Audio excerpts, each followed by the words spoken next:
So insulin resistance is such a big deal, and the more people I see, the more I realize it's like a root cause problem. And of course, I'm always trying to address root causes. And the crazy thing to me is like there are systems that absolutely work, like the keto intermittent fasting, and actually, crazy enough, the opposite of doing like extremely high carbohydrates. But the thing is, I don't actually recommend either of those. I find that neither of them are actually effective long term. So we'll get into that. I can't wait to hear your answer to that. A very, very good point, Elwin. Hello, and everyone. Welcome to the Rejuvenate podcast. I'm your host, Chrissy Hawks, and I'm here with my co host, Elwin Robinson, the creator and founder of Genetic Insights and the author of the Rejuvenate Blueprint. And today, as Elwin said, we are looking at insulin resistance, the modalities that are out there already to deal with it, and then jumping into where Elwin has his own methodology and ideas of how to deal with it, which I'm very interested in because recently I had some insulin test results back that were a little unexpected, pushing me into that insulin resistance category, which I know I've got some family history there, Elwin. I've mentioned to you about grandmother, mother, and so on. And so I know it was something that I wanted to address because there are very big things out there in the health industry explaining and showing how detrimental insulin spikes, high insulin, and high blood sugar can be to a person's longevity optimization, especially as we mature into our, how can I say, more prolonged years. So, Owen, let's dive in. Where do you want to start? Do you want to start with the programs that are already out there? I'll start with what you said there, actually. So, yeah, first of all, there is a distinction between high blood sugar and high insulin. Now, often they do go together, you're not wrong. But usually the high insulin precedes the high blood sugar by a good long period, like 5 to 10 years. And so high insulin is like an early warning sign. And this is important because if we're talking about this subject, most people who've tested anything at all, they'll just have tested maybe a fasting glucose, or they'll just have tested a HbA1c, or I think in America they just call it an A1C, and they'd probably be in the reference range in most cases, unless they have been diagnosed as pre-diabetic or diabetic, and they'd probably be told that they're fine, and they probably believe that. And Let, so let me ask you real quick, because I'm assuming that the medical association doctors know this already. They know this. So why aren't they looking at insulin, and why are they only focusing on glucose? yeah, it's a good question. I think part of it is like inertia of doing things the way they've always done it. So if you look at the way that diabetes was actually first kind of discovered or maybe classified, it was actually because along with the kind of general symptoms of unwellness, which could have been a lot of things from their, not knowing what was going on perspective, they noticed that the urine smelled and in fact tasted sweet with a person with diabetes, both types, including type 2 diabetes. And so, yes, I believe that some people were sipping clients' urines, patients' urines. I think technically it's sterile, right? So I'm not a recommender of drinking urine. And to all the people who say that it's sterile, I say yes, but it is full of toxins. It's one of the ways that your body flushes toxins out of the body. So I still don't think it's a good idea. But anyway, so that's how they diagnose it. That's how they did it originally, right? And so the concept of like it being an excess of sugar was really, it like came from that. And then they developed blood tests, and again they're testing the level of sugar in the blood, and again if it was like very high, that would correlate with all the symptoms that we correlate with diabetes. So it became known as an excess sugar disease, if that makes sense. That's like because of the original diagnostic tools and criteria. And it still is known as that in most of the mainstream. And so this concept that actually the problem, oh, okay. And then from there, it's like, okay. And then they discovered insulin, which is a hormone created by an endocrine gland, the pancreas. And then they found that if they gave someone injections of insulin, that it would relieve their symptoms, that they would feel better, and that the levels of sugar in their blood when tested would go down. They're like, okay, that's the solution.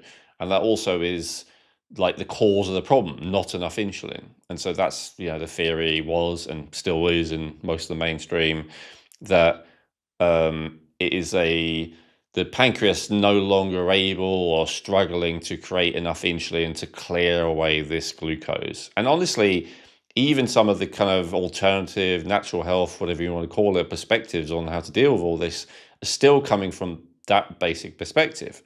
So what's wrong with that? Well, nothing on its face, but the challenge is a lot of the time people who are certainly pre-diabetic, so that means on their way to diabetes, they actually don't have low levels of insulin in their blood. They have high levels of insulin as well as high levels or higher levels of sugar a lot of the time, and blood glucose.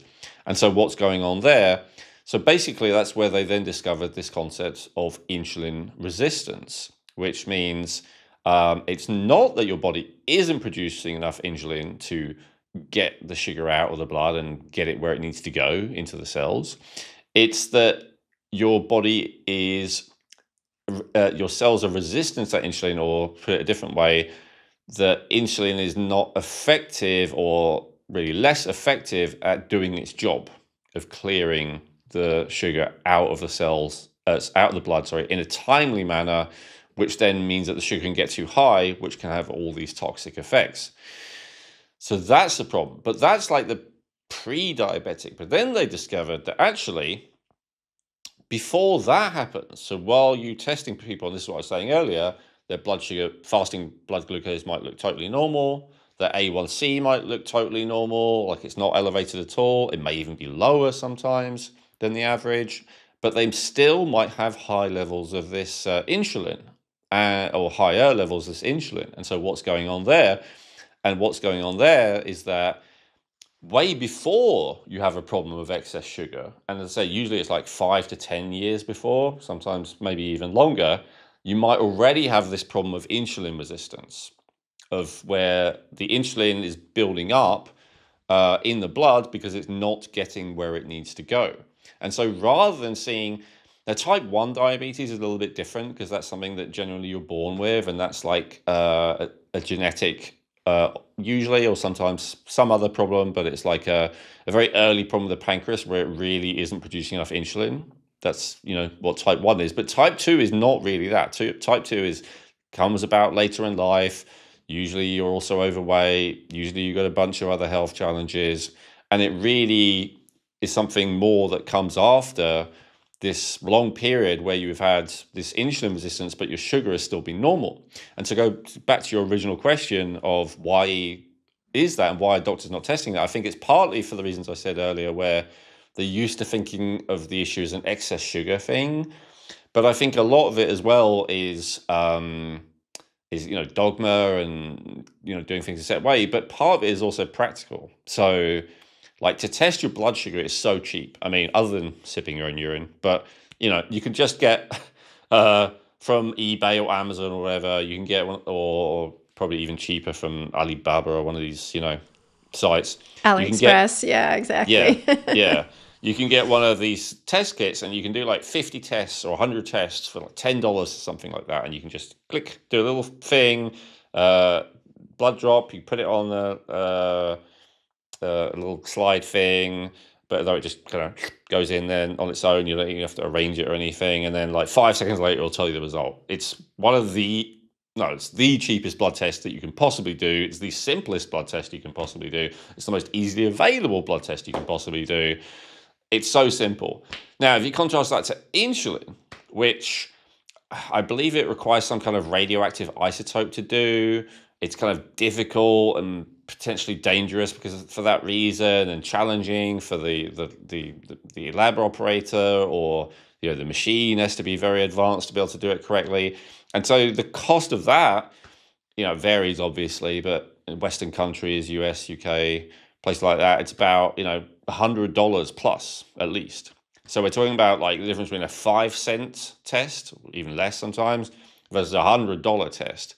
And so in the case of where there's nationalized healthcare, like in my country, it's like, do we want to do a 5-pence test that tells us everything's fine? Or do we want to do a £100 test that's, whatever, 10,000, 1,000 times the price, whatever it is. But it tells us there's a problem that we then have to address. Like, unfortunately, this is the way bureaucracies work. They would rather do something cheap and discover that there's no problem they have to deal with now than do something expensive and discover there is a problem that they should deal with now, because if you leave it, it's going to be a much bigger problem later. That's a mentality that usually doesn't go along with nationalized thing and bureaucratized things.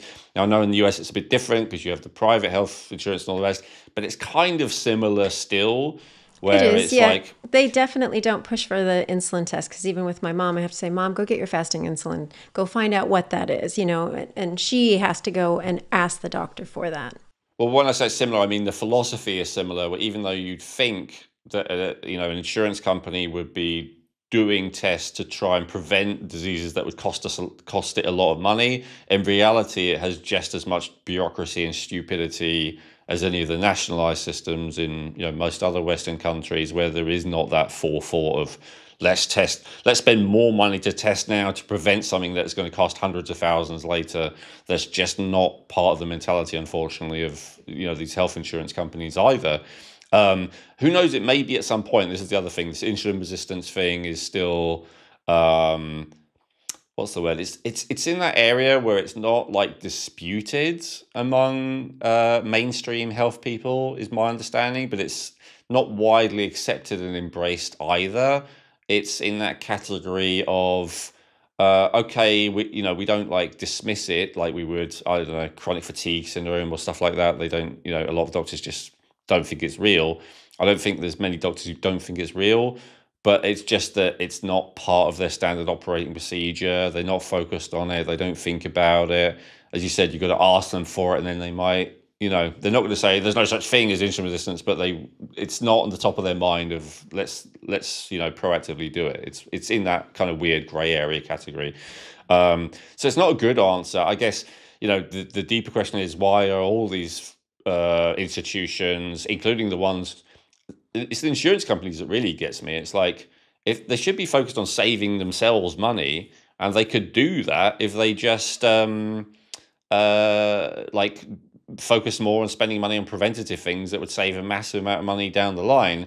But they're all collude with various other things, usually governments. Like, there's all kinds of incentives basically for them to not act in that honest and transparent and proactive, preventative manner. And so in reality, they just don't.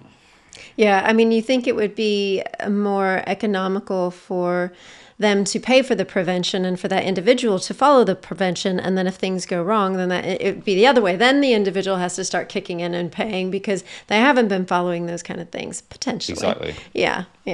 But no, okay. I don't think there's any, not that I know there's anywhere in the world that sees things that way.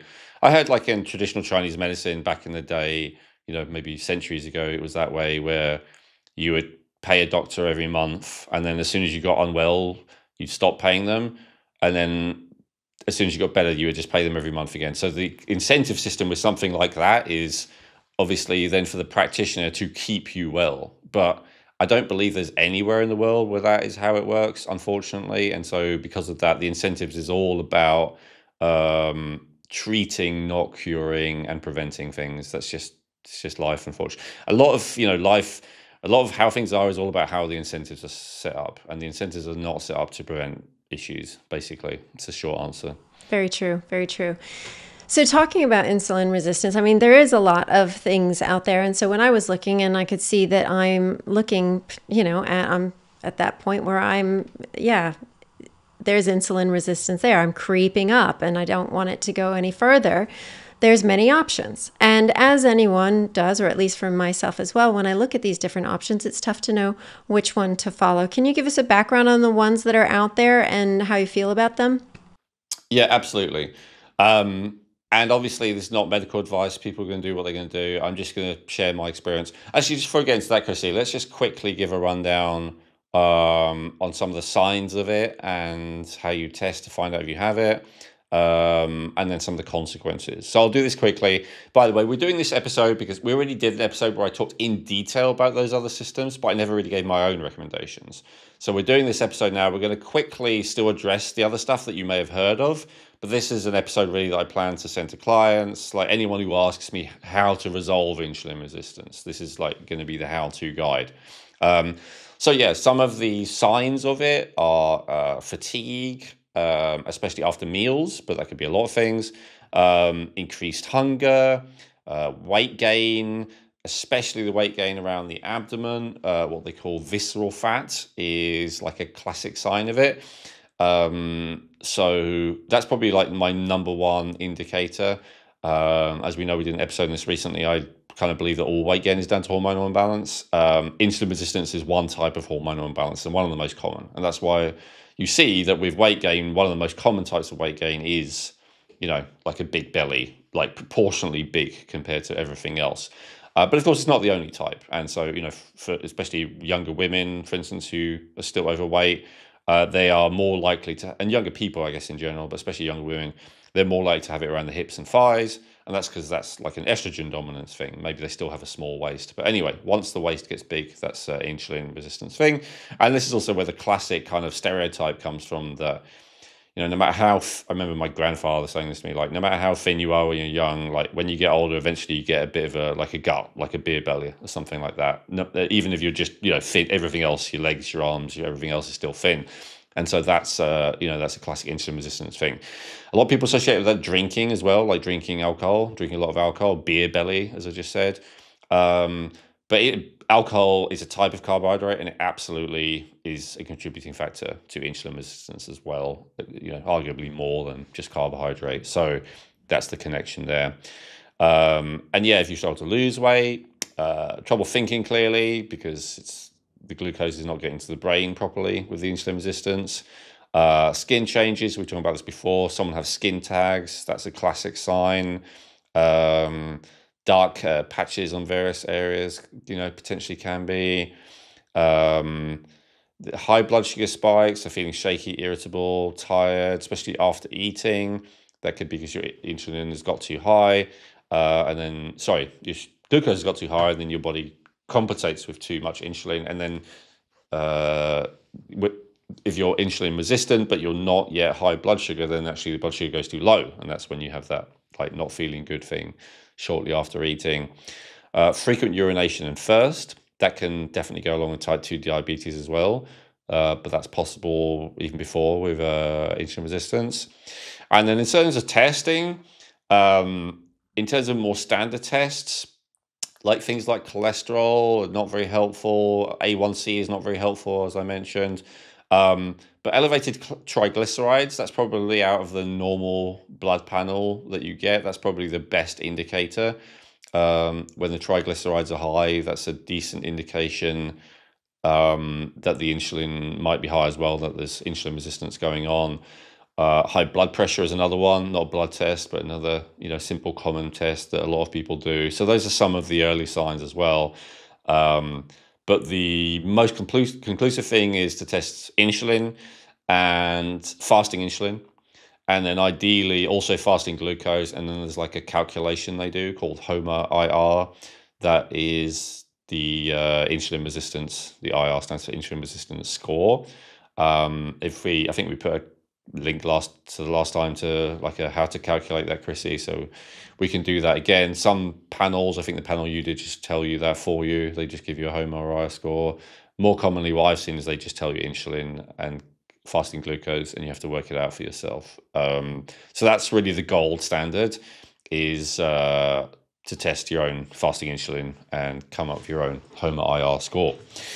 And in terms of consequences, so just very briefly, type 2 diabetes really talked about, but cardiovascular disease is a really big one that people don't realize. People still kind of associate cardiovascular disease and a heart attack and stuff with, like eating fatty foods or fried foods or not exercising and all this kind of stuff. And those can be contributing factors, but if they are, it is really, almost more through this insulin mechanism than anything else. So this insulin resistance thing is a huge thing for like literally your number one killer. And then even the C word, right? The other big killer, insulin resistance is not as much of a predictive factor as cardiovascular disease, but it's still significant even for that. Non-alcoholic fatty liver disease, what's it called? Alzheimer's disease, kidney disease, peripheral neuropathy, chronic inflammation in general. So yeah, there's a lot of stuff, and even pathogens, respiratory diseases. For instance, with COVID, they talked about comorbidities, meaning you're much more likely to have a serious consequence from COVID, including death. Well, insulin resistance would be a huge one on that list. So if you have good levels of insulin, you are far less likely to suffer significant, even fatal effects from a respiratory disease like COVID. So again, it is a really big deal. When they talk about metabolic health and metabolic syndrome, if you've heard those kind of terms, a lot of the time, like insulin resistance, maybe along with triglycerides, would be one of the, and high blood pressure, would be some of the biggest signs that are actually valid. As I said, they often look at cholesterol, but we've talked about this before. It's not as valid. Having cholesterol at the top of the reference range is in many cases not even a bad thing, according to studies statistically and stuff like that. But yeah, high triglycerides, high fasting insulin, high blood pressure, especially if it's along with those. There can be cases where it's actually okay, but especially if it's along with those, they're like classic signs. So yeah, anything you want to say that before I answer your question, Chrissy? No, I think that's good. I'm glad that we had the overview, because there's a lot in there that people can, potentially identify with and go, yes, yes, yes. And just maybe think it's, oh, that's just what happens when you get old. Oh, that's what happens when you age. And so by bringing it to the attention, it's like, well, actually, let's take a look. Let's take a look and see if your insulin is elevated, because there is something that you can do about it.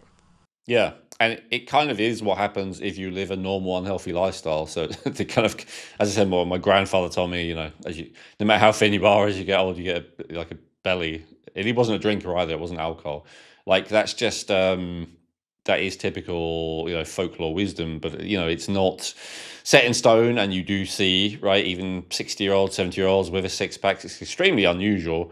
For men, I guess, who are the ones who would have a six-pack usually. I think I saw a statistic that over the age of 40, as a man, you're actually more likely to be a millionaire than to have a six-pack. It's like extremely rare and unusual. Maybe even more of a status symbol because of how unusual it is. And it shows that metabolic health. Do I have a six-pack? Not really. I might have a four-pack on a good day.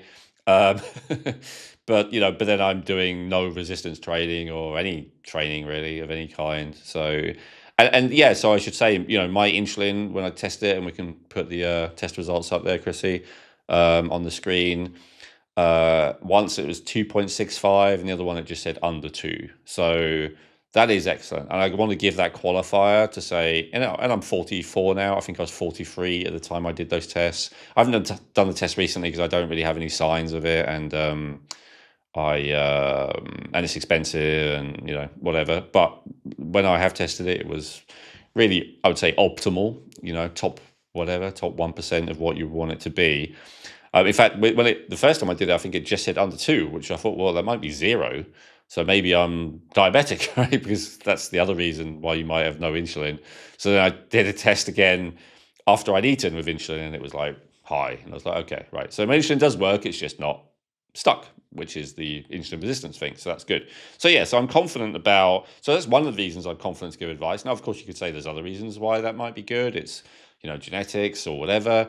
But I don't follow a lot of the advice, or hardly any of the advice, which is what we're going to get to now, of how to prevent insulin resistance, and yet that's my score. And I don't think that's a coincidence. So that's part of my qualification for, I feel, being able to give that advice, that the recommendations I'm about to give, I think, certainly work for me.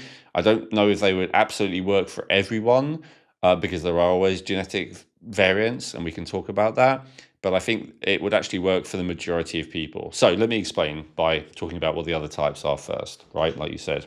So, okay, so if you look into this and you're in the kind of I was going to say, doctors are often not addressing this like we talked about, but certainly any of the doctors who I speak to, they would kind of give the same, who I know, generally, Dr. Mary is an exception, actually. I talked with her and she actually agrees with me on this. I was surprised to hear. But most doctors would be, and including ones that we've had as guests on the show and stuff, would be, other than Dr. Miriam, would be of the view that's very similar to the kind of what I call mainstream alternative view on how to deal with this. And that's basically with this theory. So the theory is, okay, your body cannot utilize carbohydrates very well. Your body's been overloaded with carbohydrates. And that's why your body's getting insulin resistant. So if that's the cause, and so their theory behind this is, our ancestors didn't have access to that many carbohydrates. Our ancestors only had access to carbohydrates maybe seasonally. So a lot of the time it wouldn't be available in the winter, if we're not from a tropical climate. Our ancestors wouldn't have access to carbohydrates all the time, because a lot of the time there was just no food around. So our ancestors would have had periods where they're fasting, maybe for religious reasons, if we're talking about 1,000 years ago. But, if we're talking about 5,000 years ago plus, it's just because there was no food, right? Like starvation was a common and ever-present threat. And so the theory is basically that the cause of the insulin resistance, and therefore a lot of other things, is we have access to far too many carbohydrates and far too simple carbohydrates. That's the other thing as well. Some people are anti-carbohydrate full stop, but then a lot of them are like, no, it's okay if it's, sweet potato or whatever things that, whole grains that they say is okay. But the problem is the refined carbohydrates. Yeah, I was going to say the things that usually come in a box or a bag. Yeah, and often they talk about white stuff, right? White pasta, white bread, white sugar, white rice, all that kind of stuff, white potato. So the simple carbohydrates are the problem. Now, although, there's some disagreement, as you just said there, about is it all carbohydrates or is it refined, processed or simple carbohydrates, they broadly agree from my point of view, because they all agree that the problem is carbohydrates, too much carbohydrates. They just disagree about what type is the problem to some degree.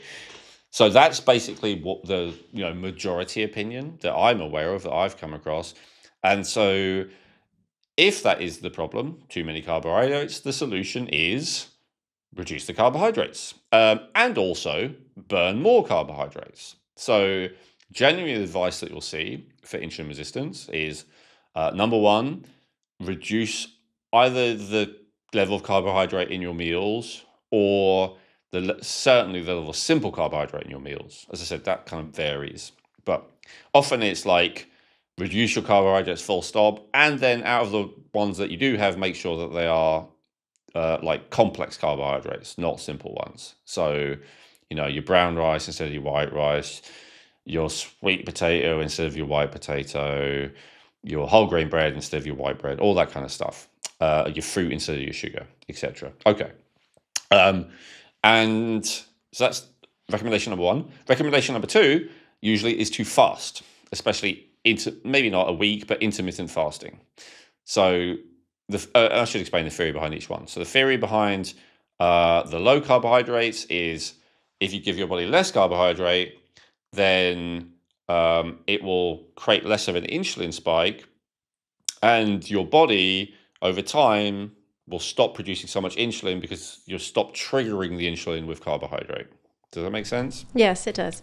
I'm not saying it's true, but it's the theory. Yeah, the theory makes sense. Yeah. And so then also the theory is, okay, well, not only less per meal, but what about if you don't have a meal? What about if you skip breakfast? What about if you skip dinner? What if you go 16 hours a day without eating? So all that time, you're not having any carbohydrate, so therefore you're not triggering any insulin. That's the theory. So a lot of them are big on intermittent fasting and stuff like that. And then third of all, there's also, you should be burning more carbohydrates. And so that's activity. I don't think many of them are recommending sitting there and playing chess against the grandmaster, even though that actually is a great way of burning glucose. It's usually, physical activity, running, walking, cycling, playing sports, lifting weights, whatever it might be. Now, some of them will even stack those two things. So they'll say, fast like maybe skip dinner, wake up in the morning, and then, do an hour of cardiovascular exercise fasted. That would be an even better way to bring down that insulin. And then when you do eat, have a low carbohydrate meal, so that like they'll do all of them at once. Now, I'm joking. I'm kind of making illusions, so I don't think this is the best way, but I want to acknowledge something. As a strategy, this absolutely, usually, the vast majority of the time even, does work. It is effective. If someone does it, they will usually, their fasting insulin will go down over time if they stick with it, and they will usually lose weight as well. So, if that's the case, why is it not my recommended strategy? Well, there's a couple of problems with it. First of all, the practicalities, and this is actually the biggest one to me before I get into the technicalities.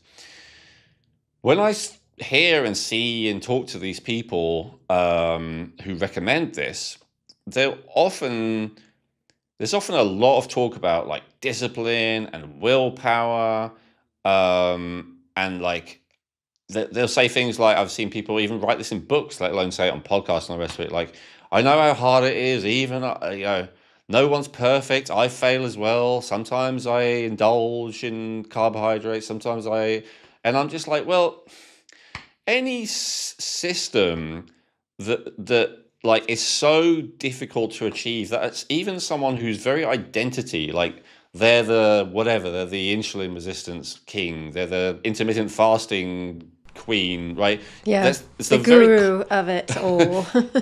It's the very core of their identity and how they see themselves in the world, and even they can't stick to it by their own admission. Like, so that tells me, what does it tell me? Like how weak-willed and undisciplined human beings are? It's not sustainable. There's a reason it's not sustainable. Right. Exactly, Chrissy. That's the conclusion I come to. That as a strategy, it may be effective, but it's not sustainable. And then the problem is that, again, not always, but a lot of the time, it hasn't resolved the problem. So the real problem is a glucose utilization issue.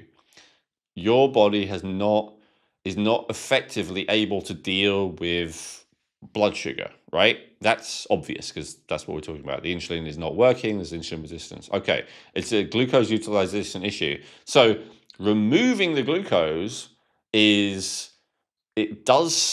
or massively reducing the glucose intake, it does bring the insulin down. It does help you lose weight and all the rest of it, but it doesn't make your body better at utilizing glucose. And so it's a bit like, if you have someone who's like spoiled because, they've always had, I don't know, a trust fund from their parents or something, they've got loads of money. And so they just waste money. They don't know how to do money. They make investments and they always lose money. It's like, you could say, oh, they're terrible with money. What's the solution?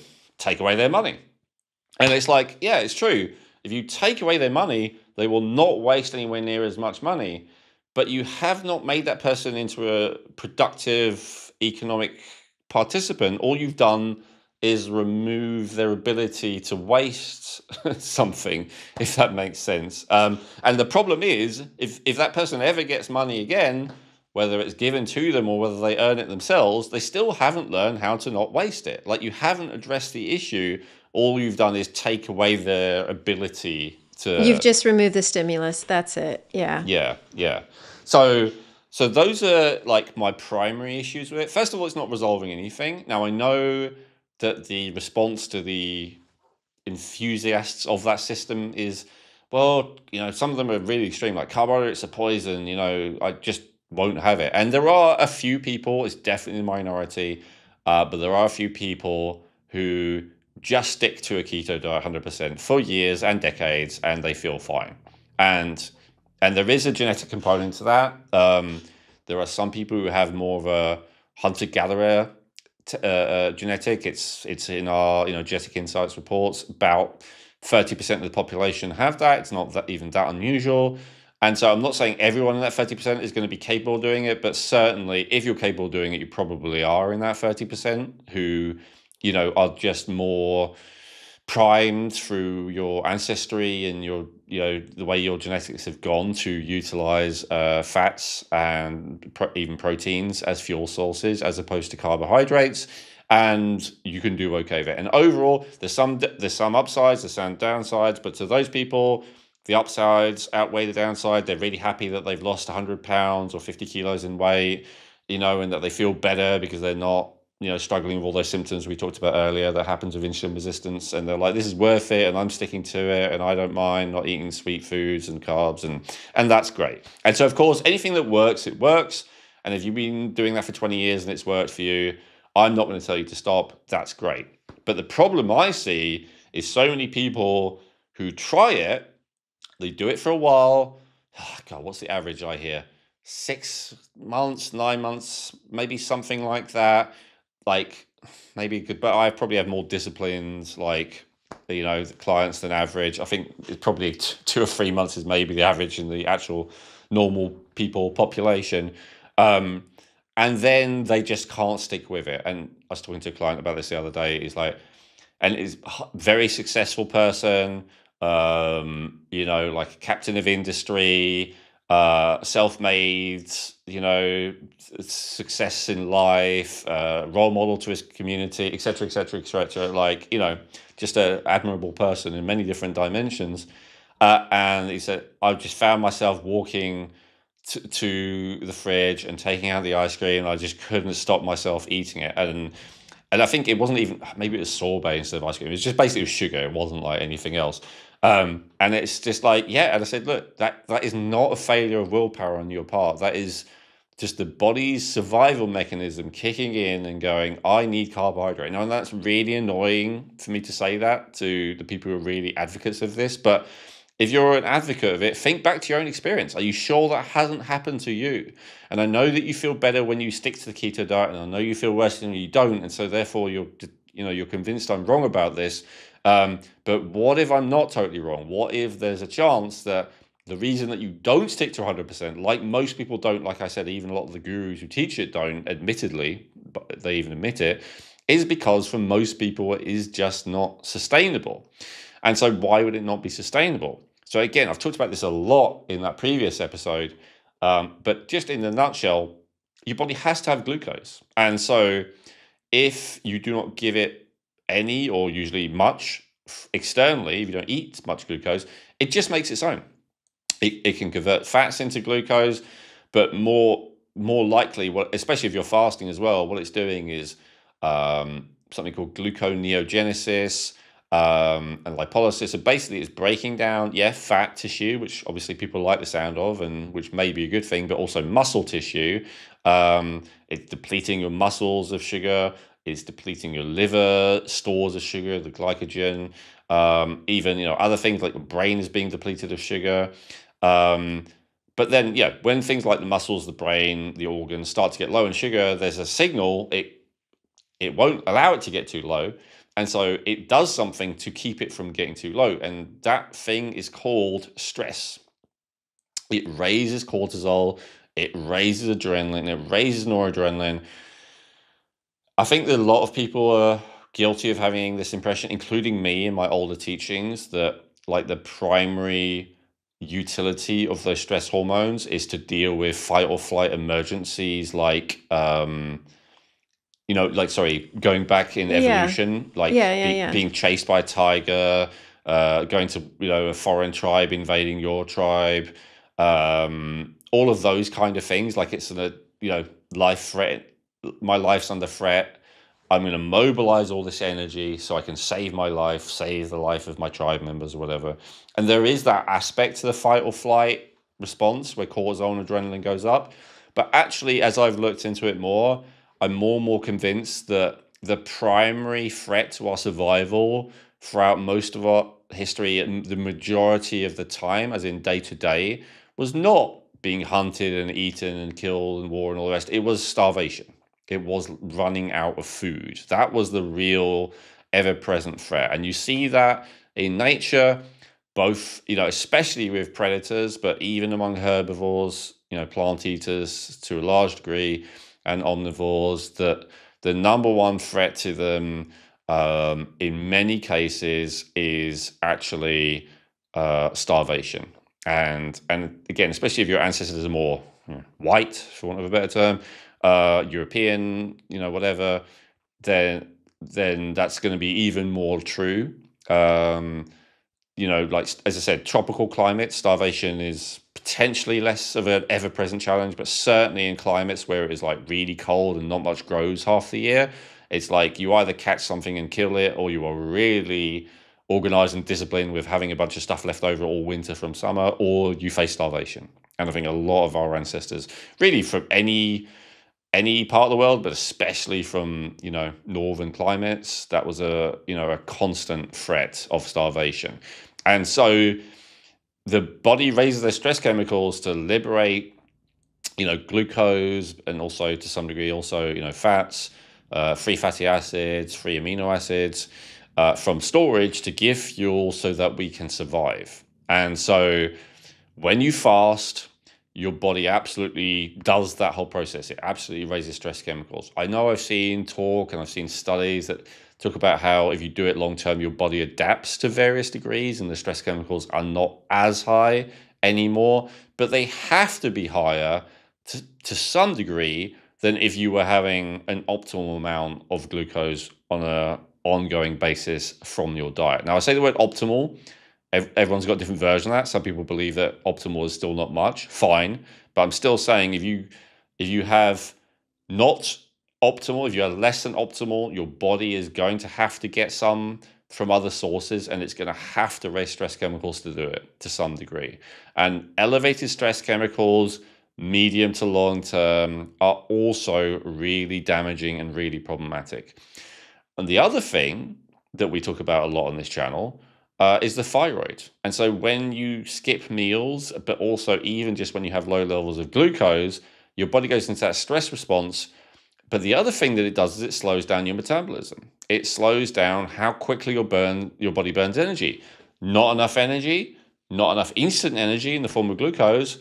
The body goes, no problem. We're ready for this. We're aware of the concept of winter and starvation and all the rest. We'll just slow everything down. It's like it's not quite hibernation, but it's like a half hibernation mode that we go into. And so when we do that, nothing works as well.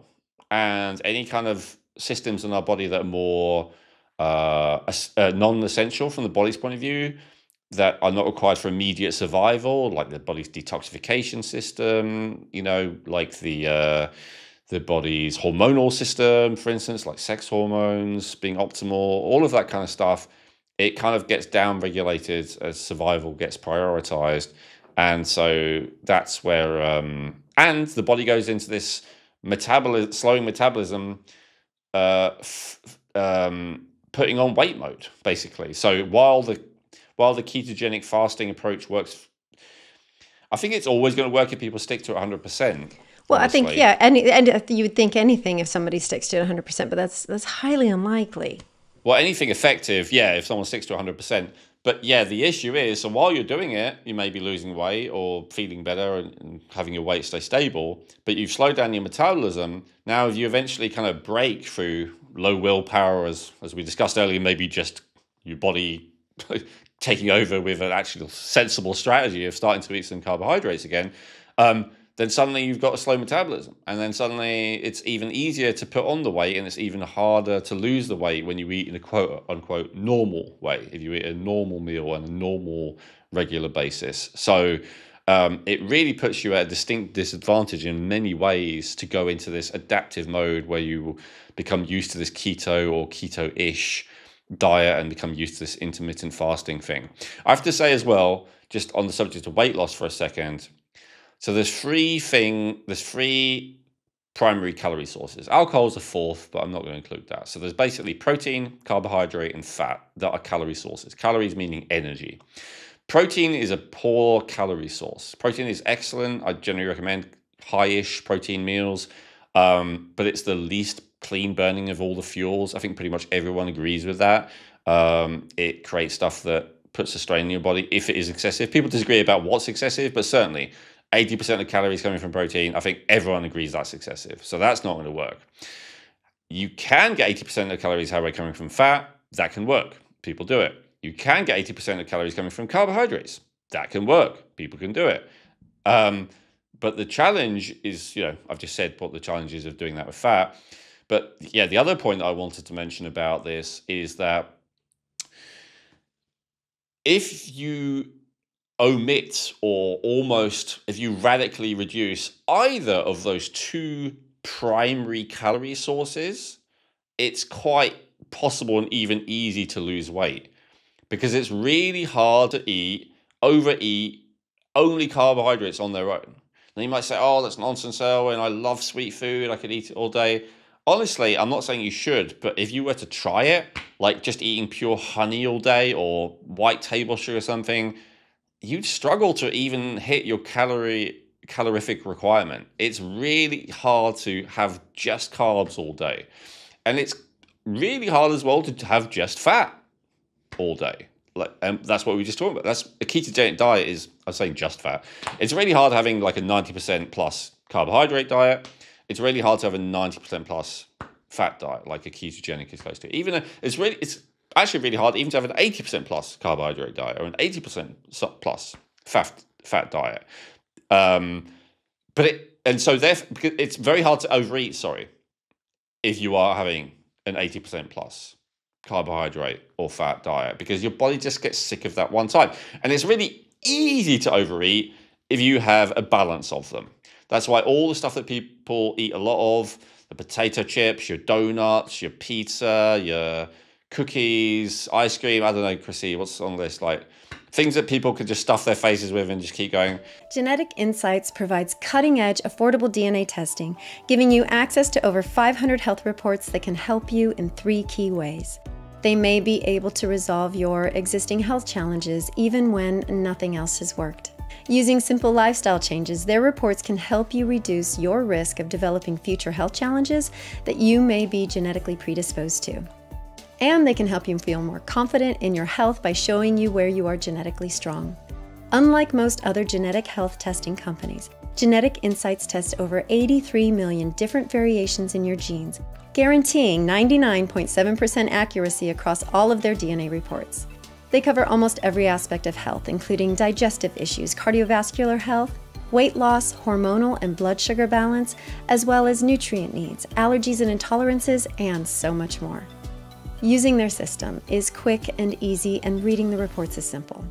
If you've done an Ancestry DNA test, you can simply download your raw DNA data, upload it to the Genetic Insights platform, and within a few hours you will have access to genetic reports which give you a risk score for each specific issue and scientifically validated recommendations based on your individual genetic profile. Everything in your reports are based on scientific studies, and there are citation links throughout every report. If you are serious about optimizing your health and wellness and feeling great, then getting access to your Genetic Insights reports may be the most important health investment you will ever make. In the reports, not only will you gain insights into how to overcome existing health challenges and avoid future issues, you'll also discover which types of dietary, lifestyle, and even supplement protocols are best for your unique genetics.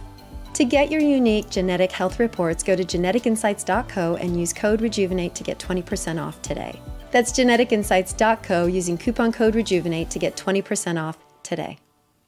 Oh yeah, potato chips, handfuls of nuts here, these mixed things, just, tubs of Ben and Jerry's. You probably already said ice cream, but, cookies, crackers, all of those things. They just, sweets, as somebody, the kid can eat a whole bag of sweets. Look at all that sugar.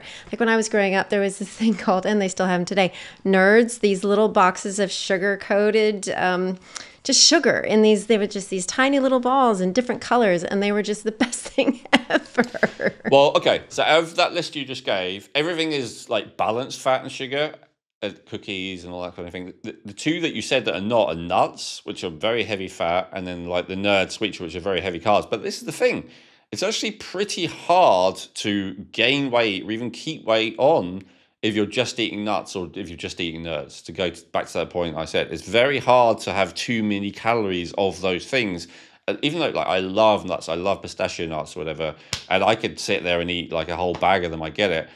But I did like a raw vegan diet at one point that was low carb. And so basically, pretty much the only calorie source I had was nuts. And I can tell you, as much as I love them, eventually, if that's all you're eating, it's really hard to even meet your calorie requirements. You know, maybe if you really love nuts, it'll take you a few days or whatever. But there was at some point, like I cannot, like I just really want like some carbs and vice versa. So that's the thing. I have to address that. That's one of the reasons why both keto people and like fruitarian people, they can both tell you accurately that when they do it, the weight just falls off them. Because if you're omitting one of the two major calorie sources, it's really, really hard to overeat. That is a fact. So that's something to bear in mind as well. Now, in terms of the pure carbohydrate approach, that is something that you hear a lot less in terms of, a strategy for insulin resistance and weight loss. But it is out there. And if you dig enough, you'll eventually come across it. Let's say pure again, like 80%, let's say, plus carbohydrate approach. The high carbohydrate approach, but it is out there. I know there's like a potato diet where people reverse type 2 diabetes and an insulin resistance where they just ate potatoes.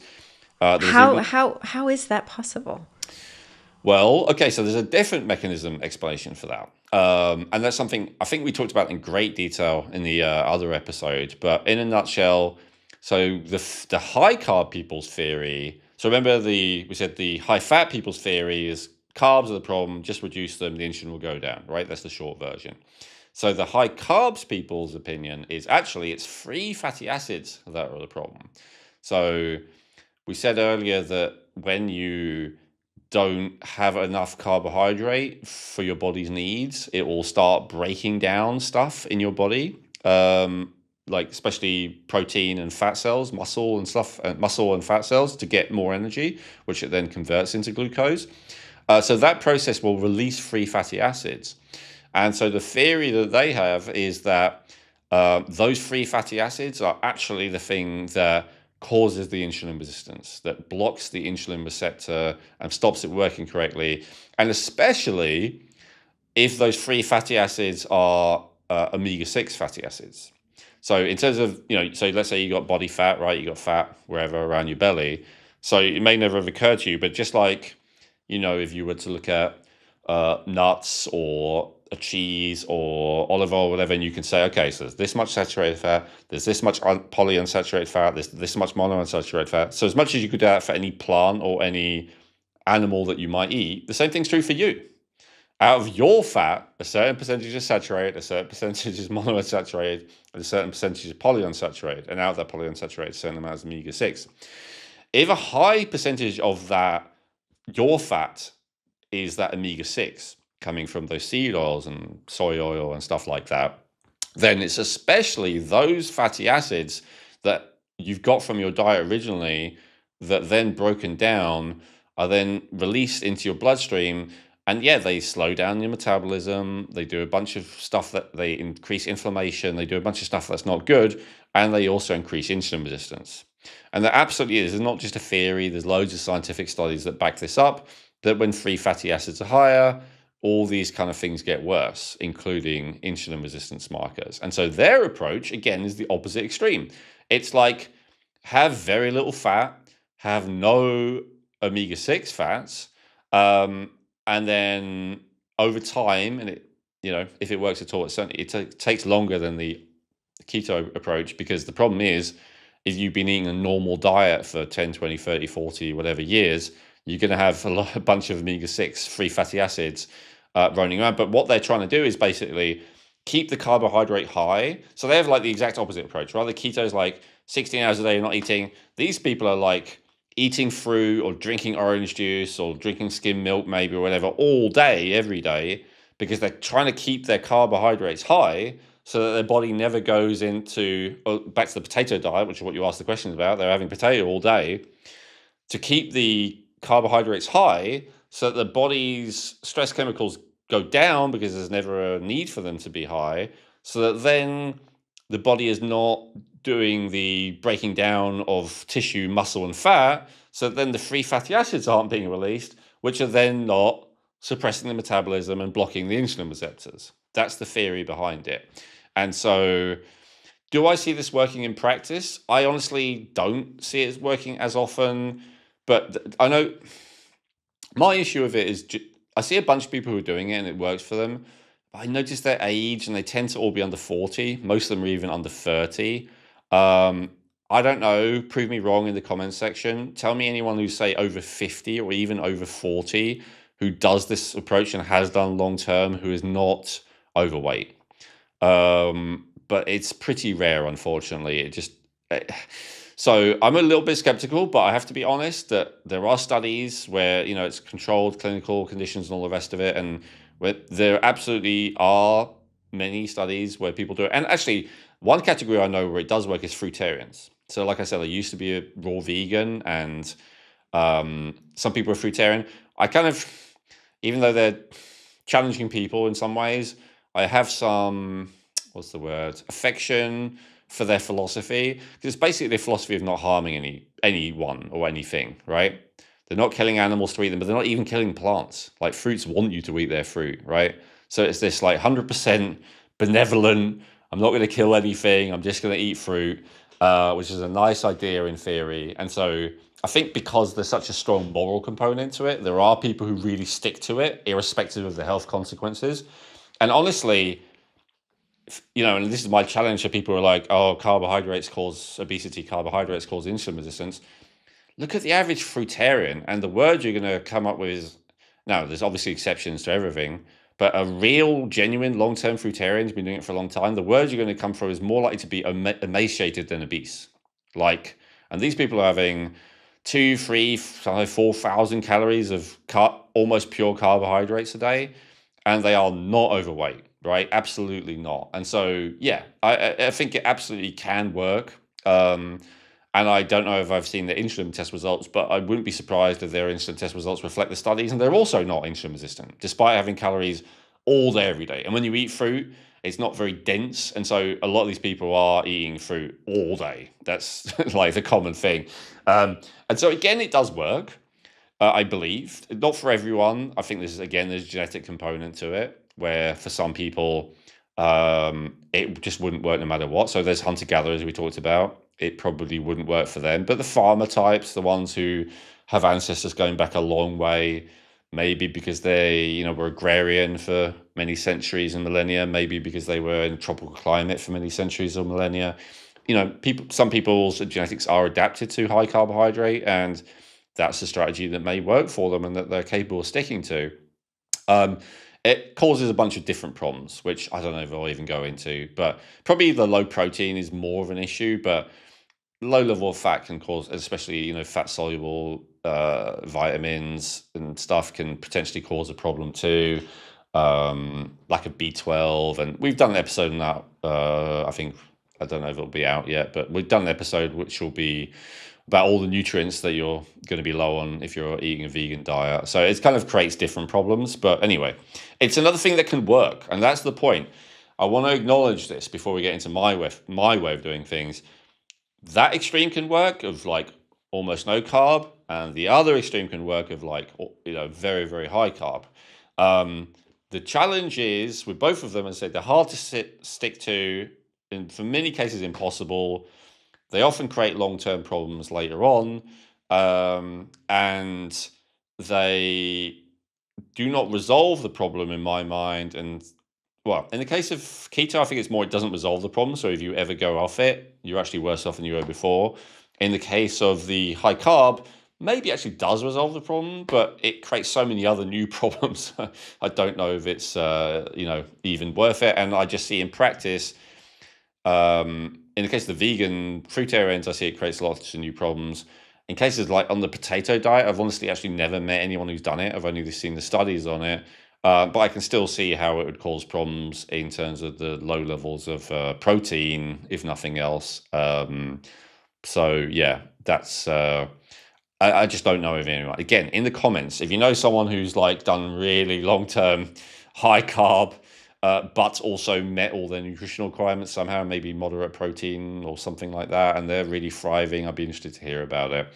But those are not like ways that I recommend. And one of the other problems, actually, I'll just address now, to me, of the high carb thing is what I notice is that pretty much universally, they're always eating all day, like, or drinking, drinking fruit juice or whatever. Like, but basically, they're consuming calories all day. And that's often what's recommended in these strategies. And so the problem I have with that is that the people who are big fasting enthusiasts are partly right when they say that when your body doesn't eat, it has a chance to do autophagy, it has a chance to do mitophagy, it can clear away the the cellular debris, the mitochondrial debris. It can recycle those old cells. There's loads of positive hormonal impacts. Basically, your body is not in a detoxification mode when it's in a digestion mode. I think I'll keep it as simple as that. And so if your body's always in a digestion mode, then your body's never in a detoxification mode. So that's really one of my number one challenges with eating all day, no matter what you're eating. And I guess that would come to the third recommendation. So this is not as common for insulin resistance, but I definitely see it with hypoglycemia. And my theory is I would say hypoglycemia precedes insulin resistance in many cases, in the same way that insulin resistance precedes type 2 diabetes. And so what hypoglycemia is where your blood sugar tends to be low. And so then what happens is that a person kind of feels the need to eat in order to raise it to feel okay. And so to me, that's like insulin dominance. So that's like your body's overproducing insulin in response to the sugar. And so I would say it goes from optimal metabolism to insulin dominance, which we call hypoglycemia, to then insulin resistance, to then ultimately insulin failure. So it's like, first of all, your body produces the correct amount of insulin, then it overproduces the insulin, then the overproduction of insulin starts to mean that it's not getting into the cells anymore, and then finally it stops producing it altogether, potentially. Although there are some people who are diagnosed with type 2 diabetes who also still have high insulin, confusingly. And then sometimes they still feel better when they inject the insulin because it's just a brute force technique. It's like, even though your insulin's already high, if you inject a load more, it'll still produce the sugar in the cells. It's kind of just forcing it with even more insulin rather than addressing the problem. So that's the sequence to me. So often the hypoglycemia, the way that people address that is to like eat frequently, eat every 2 or 3 hours. And often they eat, the kind of meals that I would actually maybe recommend if they're doing things properly. So a lot of ways I think it's good, but the problem is they eat so frequently, to me, that they are, and that is partly because they're not eating correctly, which I'll explain in a minute, but they eat so frequently that the body never gets a chance to detoxify. And so that's one of the other challenges, I would say, that then could actually lead to the next problem, because everything's obviously interconnected. And so if your body generally is overloaded with all kinds of toxins, free fatty acids, in my opinion, are not the only thing that can create insulin resistance. Let's put it that way. There's actually all kinds of toxins that, if they build up, can interfere with the glucose metabolism. And so when you never stop eating for more than 2 hours or 3 hours at a time, your body's more likely to build up those toxins. That's more likely to lead to insulin resistance. Okay. Right. That's a great overview of explaining and showing these 3 different systems, to very much extreme, and then also to seeing where one leads into the next, and the progression of where it comes. So you can also start to begin to, check yourself and see if you are having those kind of things, especially that hypoglycemia, because then if you can begin to address it, then you'll be able to improve things a lot sooner. So, and again, I know you're not saying that, don't do these things, because if it works for you, it works for you. But having said this, the reasons behind your why of why you think, maybe they're not the best way to go, I'm really curious to see is, where are you putting your thoughts of what the best approach to be is? Yeah. Thank you. And I'm actually amazed. I've had this conversation with many, many, many people now, and I'm always amazed at how amazed they are at this recommendation, because to me it seems like the simplest, most obvious thing in the world, especially if you take into account everything I just said. Obviously not everyone has that background knowledge, but actually a lot of people do, because I'll say to them, yeah, have you tried keto? Yeah, Did it help for a while, a bit, but then I couldn't stick to it. So, a lot of people have had that experience. But anyway, so my recommendation, so there are some supplements that I'll recommend before we finish, because I know people want some quick fixes and stuff. But I want to address like the most important element first. So diet is massive. Just before I get into diet, I will just give this caveat. Like, all the body's hormonal systems, especially, are tied together. And so we've got to remember, insulin is not like magic sugar juice. It is just another hormone produced by another endocrine gland. And I say that to say this. If you have like significant low thyroid hormone, for instance, or if you have significantly high estrogen, or if you have significantly low testosterone, or whatever it might be, those ones that I just mentioned especially, they may need to be addressed in their own right to have a full recovery. Now, I didn't mention the cortisol and the adrenaline, because actually I am more and more of the opinion these days that a lot of the time the blood sugar, so therefore insulin, is more primary when it comes to those. So I'm not saying that you have to fix your cortisol first, because in fact often fixing this does fix the cortisol, although it's every case is different.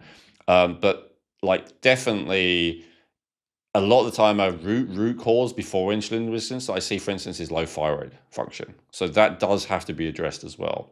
Having said that, assuming that you're doing other stuff that I've talked about again and again on this channel, how do we address insulin resistance? So my solution is to eat moderately. What does that mean? Because everybody's going to have a definition of what eat moderately is. So what's yours? Absolutely. Okay, so what does moderately mean? It means a moderate amount of times a day with a moderate balance of protein, carbohydrate, and fat. Exactly the opposite of what I've just said that everyone else does and recommends, and probably actually done to put themselves in the situation in the first place, if you really investigate it. Not always, but usually. So, what I recommend is, number one, to eat. My recommendations for insulin resistance are actually basically the same as for hypoglycemia, because to me the key is, if we can get a person's blood sugar back into balance, if we can get their stress hormones down, if we can get their metabolism up, so we talked about the adrenal system, the thyroid, stroke metabolism speed system, and then the sugar, system. If we can basically, and then to some degree, even the leptin system. So when you start to bring the blood sugar back into balance, it even helps with the leptin system. We haven't talked much about leptin in this episode, but just to touch on it very briefly, insulin resistance often goes hand in hand with leptin resistance. Leptin is the primary hormone that makes you feel satiated. So as in, I don't need to eat anymore, I'm full. I say it that way to distinguish it from what's often focused on these days, so things like Ozempic. So GLP-1 is like the fullness in the stomach, like my stomach is full. But the GLP-1 does that by not allowing your stomach to empty in a normal, timely manner. So that's kind of a cheat to make you feel full. I'm not talking about cheating to make your stomach feel full by stopping it emptying. I'm talking about the actual feeling of satiation, like, wow, that was really nice. I really enjoyed that. And I feel great in my body. I'm not, I haven't got a bloated stomach or anything, but I just feel like I've had enough. So that's leptin. The hormone that's the opposite of leptin is called ghrelin. Ghrelin is the hunger hormone. So when your ghrelin is high, you're hungry, almost irrespective of how full your stomach. I've taken stuff sometimes that on the odd occasion that increases ghrelin, and I can tell you, even when your stomach's completely full, you're still hungry, because your stomach being full is kind of related to whether you're hungry, but it's not the primary thing. The primary thing is this ghrelin and leptin. And conversely, with leptin, your stomach can even be not full and you can still feel satiated. And this is what everyone always teaches, right? When they teach weight loss, but even just health in general, don't eat until you're full. Eat until you're close to full, but not full, right? They often say eat 70 to 80% of your stomach capacity. Don't eat 100%. Don't wait until you're full. Well, that's impossible to do or to judge correctly if you don't have leptin sensitivity. So leptin is the same thing as insulin, in that the problem is not that you have a lack of leptin, so it's not like you have a lack of the hormone telling you that you are satisfied. The problem is that you are leptin resistant, meaning that the leptin is not getting through to the cell to give it the signal that you're satisfied. And so it's the same basic challenge. And so in some ways, the leptin is actually like the master controller of the other systems, including the thyroid and insulin. So that's why I'm doing a little digression on leptin before I go back into diet. And so a lot of what controls leptin is actually light and light environment. And so when I talk about moderately, we have had a whole episode on this, so I'm not going to do it all again, but I'll just point to that episode. If everything I'm about to say doesn't work for you or is not enough, it's because you haven't addressed the leptin piece. And so you need to address the leptin piece as well. And so the leptin piece is, if you're indoors all day, that might be okay. It's not ideal, but it's okay. But if you're indoors all day and all you've got is LED light and you're staring at blue screens, that's not okay. That's going to dysregulate your leptin system. It's going to dysregulate your GLP-1 as well. And it's going to dysregulate your cortisol. So it's going to make your cortisol higher. It's going to make your thyroid low. It's going to make your leptin resistant. It's going to make your insulin resistant. It's going to make your GLP-1 agonized, I think. No, antagonized.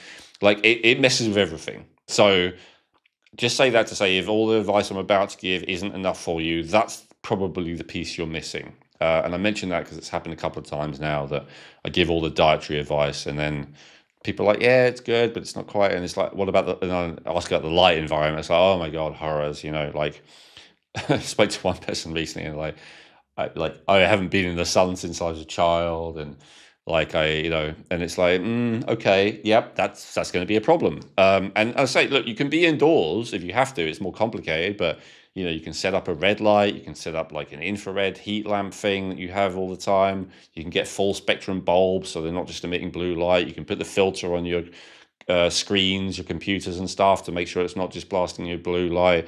You can wear your blue light blocking glasses once the sun goes down to make sure you're not overdoing it with blue light. And if you do all that stuff, you don't have to go outside if you're really afraid of UV light and maybe you're albino, you're very fair skinned or something like that. You don't have to go out. Even completely avoiding UV light is not optimal, honestly. We talked about that. UV light has some benefits, but and it has some benefits with what we're talking about, but it's like good enough. But the way that people have it, of they predominantly have only blue light, they have almost no red light, no infrared light, this is not going to work. This just completely dysregulates the whole person. So anyway, so that is something to bear in mind. Let's say you're on top of that, or let's say that's not the primary thing for you. Let's go back to diet. So when I say eat in a way that I would recommend to someone who has hypoglycemia, it's basically this. So you want to keep your blood sugar balanced. One of the keys to that is you want to eat soon after waking up. I recommend about an hour after waking up at the most. And so when you eat is important, but what you eat is actually more important. I don't know, they're both crucial. And even the order you eat them in to some degree. So if you were to eat a breakfast in the morning, like a lot of people do, of, I don't know, Honey Nut Cheerios or something. With a banana and a slice of toast. Yeah, sure. And let's even say the healthy version, right? A slice of or a slice of toast or a bowl of oatmeal with like a bowl of fruit salad, an orange juice or something like that. This is a smoothie, a fruit smoothie. This is what a lot of people do. That is, unless you're doing that extreme version I just said, if you're only having carbs ever, like 80% plus, all that's going to do is it's going to spike your blood sugar because it's a lot of sugar all at once for your body. There's nothing to slow it down, which will then spike your insulin, which will then cause your sugar to go too low, which means that you will then either have to consume more sugar to bring it back up, which is why I said the people who do this high sugar thing, they have to have sugar all day because the body's constantly raising insulin, it's constantly dropping the sugar. There's no problem, there's more sugar. And they just keep having sugar all day. They're on that roller coaster, especially, yeah. Well, yeah, but I'm saying they try and minimize the roller coaster by never allowing the drop by having the carbohydrate constantly. That's the strategy of some of these people. And as I say, it's effective enough as long as you keep doing it, but yeah, but for the people that aren't using it as a strategy, they are going on these spikes, these spikes and these drops, so they don't really know that they're on that roller coaster per se. Yeah, 100%. And that's where you have, both fatigue and the depression and stuff is like the low energy states, but then also the anxiety and the, whatever, anger, irritation, and maybe mania, all of these things are the high energy state. And it's just this continual swing between the two, as you say. So that's what we want to try and avoid with people. So, all right. So breakfast first thing in the morning. Balance of protein, carbohydrates, and fat. I actually recommend eating the protein first. So if you have a meal where it's not all blended together, like, I don't know, maybe a smoothie, you can do that if you want. But if you have a meal where it's separate components, like, bacon, toast, beans, whatever, something like that. It's like having that's not a recommended meal necessarily, but just as an example of what someone might actually have in practice if they were in a hotel, breakfast buffet situation. Having the bacon first, not the bread. Like, it's just, and when you do that, it reduces the insulin response. There's more of a positive hormonal response if you have the protein a little bit earlier in the meal. Now, I'm not a stickler with this. I will not eat all my protein before I start my carbs, but I'll definitely have a bit of protein before I have any carbs, just to kind of create that favorable hormonal balance. So that's one thing. Now, the ratio between them is crucial, and I wish I could just give you this is what's right, but it is different for every person. But what I'll say is this is how you calibrate it. First of all, you have to have a moderate amount of each. So what do I mean by moderate? So moderate is roughly 20% as a starting point, 20% protein, 40% carbs, 40% fat, something like that. And so this is not something that you should guess. This is something that you should check. Using something like Chronometer, we've done several episodes where we've shown you how to use it, but it's really not very difficult. It's quite intuitive. You can also work it out for yourself. It's an app you can put on your phone. It's very simple. And let's say you're eating a lot of packaged foods, not like one-off things that you can just write, like oats, milk. Let's say it's some kind of combination. They actually have the ability, we can just take a photo of your phone of a barcode and it will upload all the, they make it as simple as possible. Even if it's something that isn't in the database, I think you can add it to the database easily. So pretty much anything you eat, you'll at least be able to get this basic nutritional information that I'm talking about now out of it, like 99.9% of the time. And so don't guess, check. And I've done this again and again with people, and they're very often surprised how low the protein is, or how high the fat is, or how high the carbs are, or whatever. So don't assume you already know what that balance is. Find out. If you don't want to use an app, yeah, you can do a manual calculation with a scales and a calculator or a smart brain, and you can work it out yourself. That's the other way of doing it. So let's say you start with 20, 40, 40. No, I was going to say, just go, but before you go into your into the percentage, a couple of points I just want to bring up, which I've heard, but I wasn't certain about, because I always thought doing a blended fruit smoothie with protein and fat together was all really great. But I heard when you break it down in such its fine form like that, not eating it whole, that can tend to spike your blood sugar as well. So that was one thing I didn't know if you might have heard or had any data on to support that, or yeah, it's a good question. I'm not a fan of the blended food, but it's for different reasons, and I am a fan of it in certain contexts for certain people in certain situations. But generally, I'm not. But it's more like the fact that you're not chewing. First of all, it's not good for your jaw and your jaw muscle and stuff like that over time. Second of all, more importantly, it means that you're not stimulating the saliva, which helps you digest your food. Third of all, most people drink it too quickly, so it's like overloading the stomach at an unnaturally high rate. But to address what you actually said, I don't believe it's an issue if you adjust for it. So meaning, if you get everything else right that I'm about to say, you can still adjust to get it correct. Because basically, the protein, the fat, and the fiber level will adjust how quickly it hits your blood sugar, your bloodstream.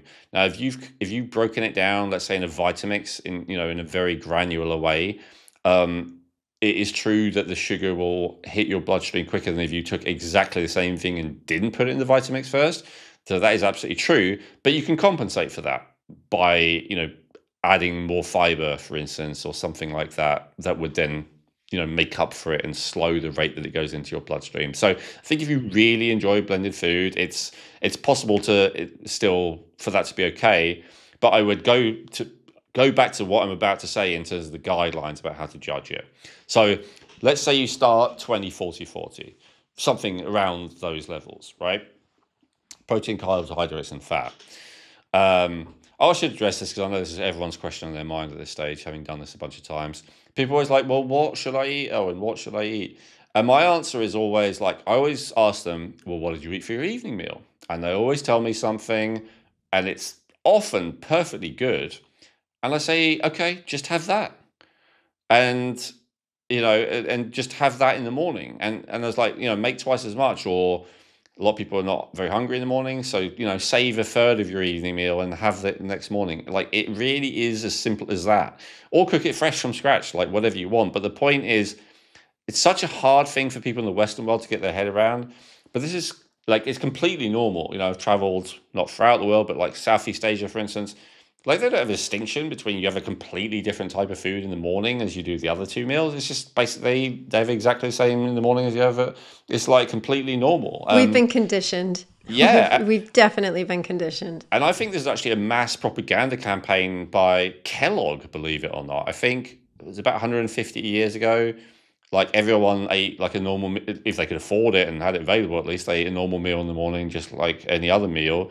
And then there was this massive propaganda campaign about how, we should be having these grains in the morning. You should look into Kellogg. He was a bit of a weird, very puritanical religious person who was had ideas about sexuality being very sinful, for instance. And one of the good things about this approach to him is that it lowered people's libido. Anyway, whatever. But the point is, there's nothing weird about eating a normal meal in the morning that you would. Now, that's theoretically, philosophically in your head. I understand that a lot of people don't feel like it. Not everyone, but a significant minority of people don't feel like it. And those are the people who are adrenaline dominant. So those are the people who have very high adrenaline specifically. Adrenaline more than cortisol. Some people just go high adrenaline. And adrenaline, among a bunch of other effects, one of the common effects is a vasoconstrictor. So if you tend to have cold hands and feet, but not noticeably as much the rest of your body, that's a good sign, especially if you have an extreme version like Raynaud's or something. That's a classic sign of adrenaline dominance. But another classic sign of adrenaline dominance is you are not hungry in the morning. The typical high adrenaline profile is not hungry in the morning, maybe a crash in the afternoon, crave something sweet, and then binge loads of food at night when you finally calm down and relax. That's the classic adrenaline eating pattern. If anything, look, some high adrenaline clients I talk to, they're just never hungry. They barely eat at all. So, it's case by case. But the kind of stereotypical is not hungry in the morning, eat the most food at night, energy crash and sweet cravings during the day. So it's really, really important to get that first meal right, to get the right balance. Now, how do you know you've got it right? You know you've got it right by how long it takes you until you're hungry and how you feel after you've eaten it, both immediately and the several hours afterwards. So this is how I would calibrate it. To quote one of our recent guests who's obsessed with calibration, I'm obsessed with calibration with this food thing. Until you get it right, and then, to me, it's extremely easy. I don't think about it at all. I just eat what I eat. But until you get it right, you got to calibrate it. So when you first eat, if you feel very heavy and sluggish and tired afterwards, it can be different things, and it can be the opposite of what I'm about to say, but the tendency is probably you've overdone it a little bit with the fat. And so you don't have enough carbohydrate to give your body instant energy. The fat is a much slower burning form of energy. If you have a lot of fat, sometimes it can like put a bit of a strain on your whole system to be dealing with it. And so there's the tendency for a little bit of a sluggishness and low energy. If you have too much carbohydrate, on the other hand, you have the opposite issue. You tend to feel wired, irritated, maybe hyper, anxious, jittery, all of those kind of things. And then that'll, for some period of time, some people it's 10 minutes, for some people it's 2 hours. And then there'll be a kind of crash where you either then go to feeling sleepy, or maybe you start craving sweets, or maybe then you start getting like angry and irritated because it's like your blood sugar is getting low, and so your body's using stress chemicals to try and raise it again, and that's often adrenaline that's experiences irritation, or sometimes anxiety. So basically you're on this roller coaster, as you were saying earlier. So you've got your ratios correct when you can go about 4 to 6 hours where your energy just feels stable and you're not hungry. If you are hungry now I say about because it does depend on your activity levels. Someone doing strenuous physical labor all day, 4 hours, maybe even a little bit less. Someone like living a life of leisure, let's say, so not only not physically active, but not even mentally very active, right? They're just having fun. I don't know, day at the spa every day. I don't know. Probably not many people live like this, but these days. But let's say you're having a genuinely leisurely, relaxing life where you're also not exerting yourself. Maybe 6 hours, maybe even a little bit longer. But something like that. That's kind of the range. If you're hungry and there's exceptions, like, look, if you're a bodybuilder and you've just gone to the gym and lifted extremely heavy weights for 2 hours and you're hungry again, fine, right? Like, it is all context dependent. And, I have a couple of clients like that, and yeah, they got to eat again. It's fine. But again, normal activity, normal level, within the 90% of what's normal for most people, 4 to 6 hours. If you're still not hungry after 6 hours, you probably ate too much, but actually more likely you had too much fat and protein in there. If you're hungry in less than 4 hours, or let's say even if you're hungry in less than 5 hours, but you have a sedentary life, whatever, if you're hungry too quickly, then you probably had too much carbohydrates in there and not enough fat. It's a quick energy. It's gone up and then it's crashed. Now, there are exceptions to this. Now, if you get sweet cravings, let's say 2 to 3 hours after eating, that may well be because you didn't have enough carbohydrates in your food. It's less common, but the other way around. If you start getting fatty cravings 2 to 3 hours later, it might be that you didn't have enough fats with your food. So that's another way to calibrate it. But you'll find the right level where you just don't think about food at all for like probably about 5 hours on average. And then when you're hungry again, it's very important. A lot of people don't experience real hunger. They experience more anxiety or tiredness or something like that. Like, again, that would be signs of blood sugar dysregulation that you need to calibrate in the ways that I was just saying. Hunger is like a grumbling in the gut, in the stomach, stroke intestines kind of region. And if you get that about 5 hours in, your energy's not crashing. But if you were to wait another 2 hours after that, your energy would crash. But that's because you should have eaten, right? It's like, but if you're getting that grumbling sensation, that's the ghrelin, by the way, the thing that we talked about earlier, then, and you're not having any kind of crash, that's perfect. If you need anything to boost your energy, whether it's a sweet snack, whether it's a stimulant like coffee. Now, I know for some people, stimulants like coffee or whatever can work. I'm not 100% against it, but I'm saying if you need it, if you feel like I don't feel good without it, that's a sign again that you're trying to fix a problem. So you can raise your blood sugar 3 ways, basically. You can raise your blood sugar by consuming some sugar, like some kind of glucose, some kind of food. Number 1. Number 2, you can raise your blood sugar by taking a stimulant. A stimulant, whether it's coffee, whether it's a cigarette, something like that. cup of tea, even any caffeine, anything like that, because they work by either raising stress chemicals and or inhibiting relaxation chemicals. Coffee mainly works by inhibiting adenosine, a relaxing neurotransmitter. So basically, they indirectly or directly they raise stress chemicals, which then raise blood sugar. So whether and I used to do this all day. All day I was drinking coffees with milk and sugar and smoking cigarettes, and I couldn't even go half an hour without having something like that because I was constantly trying to boost blood sugar. So that's the exact opposite of the situation you want. If you're constantly chasing blood sugar with stimulants, now it's actually possible even to do it without either of those two. You can. The third way you can raise it is by stress.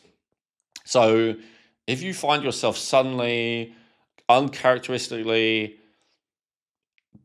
being irritated, picking a fight with someone, becoming anxious about something that you already knew about, but suddenly you've decided to be, that it's worth getting anxious about and worrying about, overreacting to the way someone's behaving in traffic while you're driving.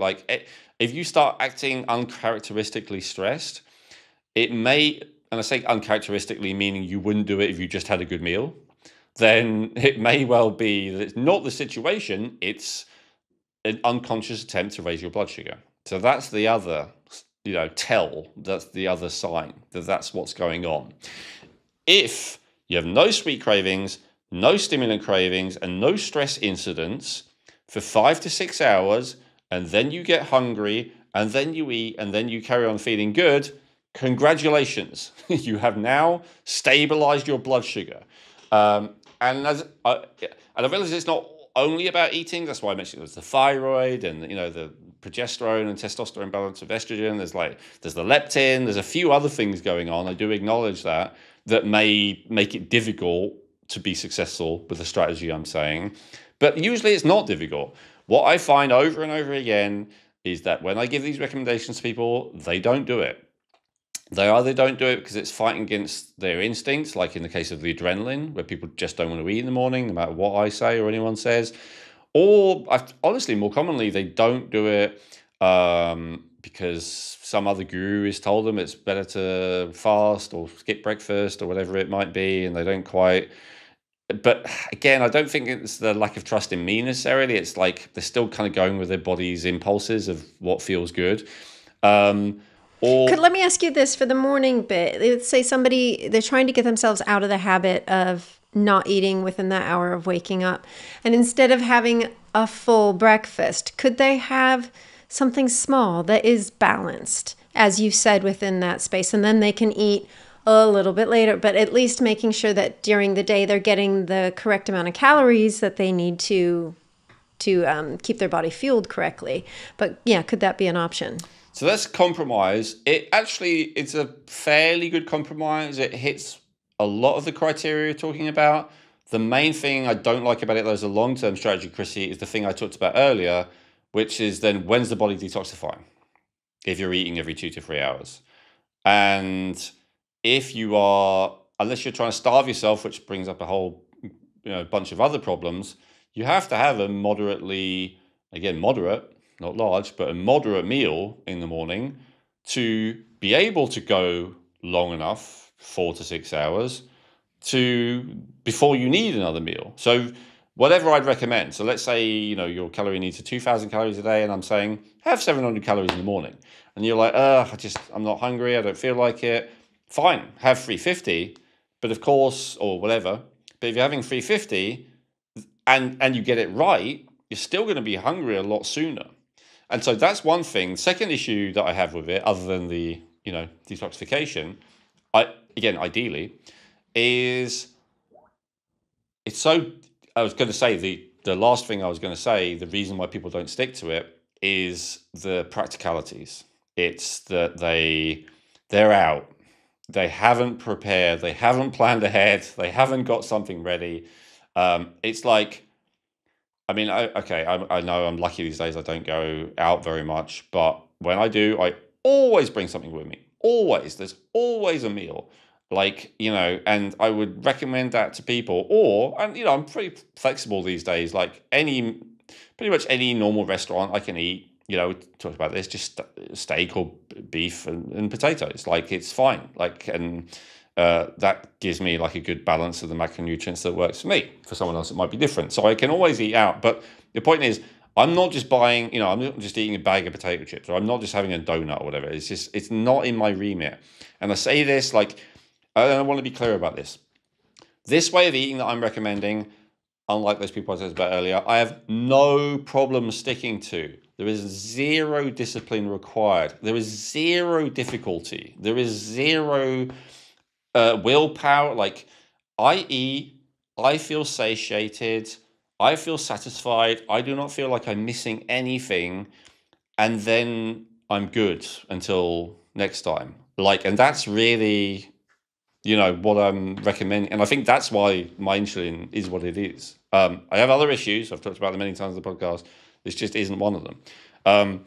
So to me, it's an extremely sustainable, long-term way of doing things. So to go back to your question, yes, but it's difficult enough for most people, even just to eat the right thing 3 times a day, which is what I'm recommending. So then if you're, the other practical problem is if you're having a small breakfast, then you got to then be ready with exactly the right kind of meal again within half the amount of time as you would otherwise have to be ready. You got to, eat twice as often or whatever, if that's the trend for the whole day. So that's, Yeah, I mean, how I see it would be a smaller meal in the morning, and then a larger lunch. Maybe it's a bit more full, and then you're going to have your dinner however much later. But I hear you on the point of saying with that smaller breakfast, you're going to be hungrier sooner. yeah. I mean, is that not the case? I don't know. For you, I don't know. It depends. I'd have to really look because.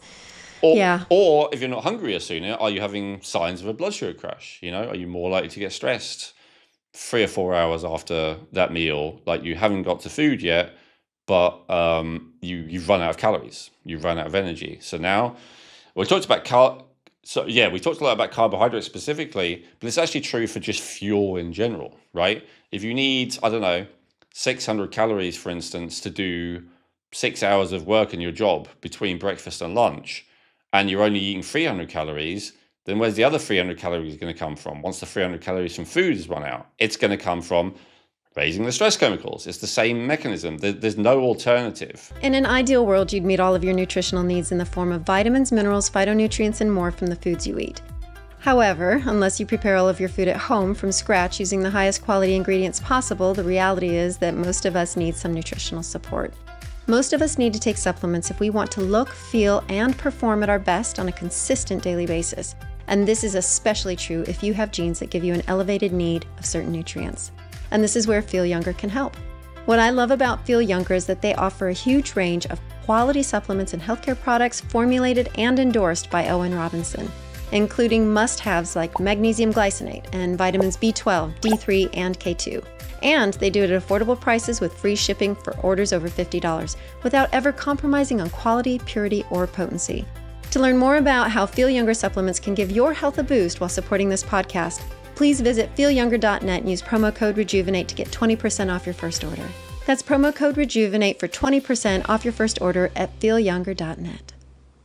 I have to say, you made a really great point, which I think is really connecting today, because I was out. I had a good breakfast, but I had a couple of appointments and I came back late and I was already hungry as I finished the appointment, and it was another 30 minutes home, but I had to stop because I needed to get food, because there wasn't much in the house.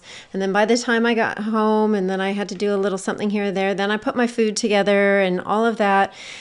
And then when I got home, I was stressed. I walked in, I was kind of in a mood, but I'd been feeling fine earlier in the day.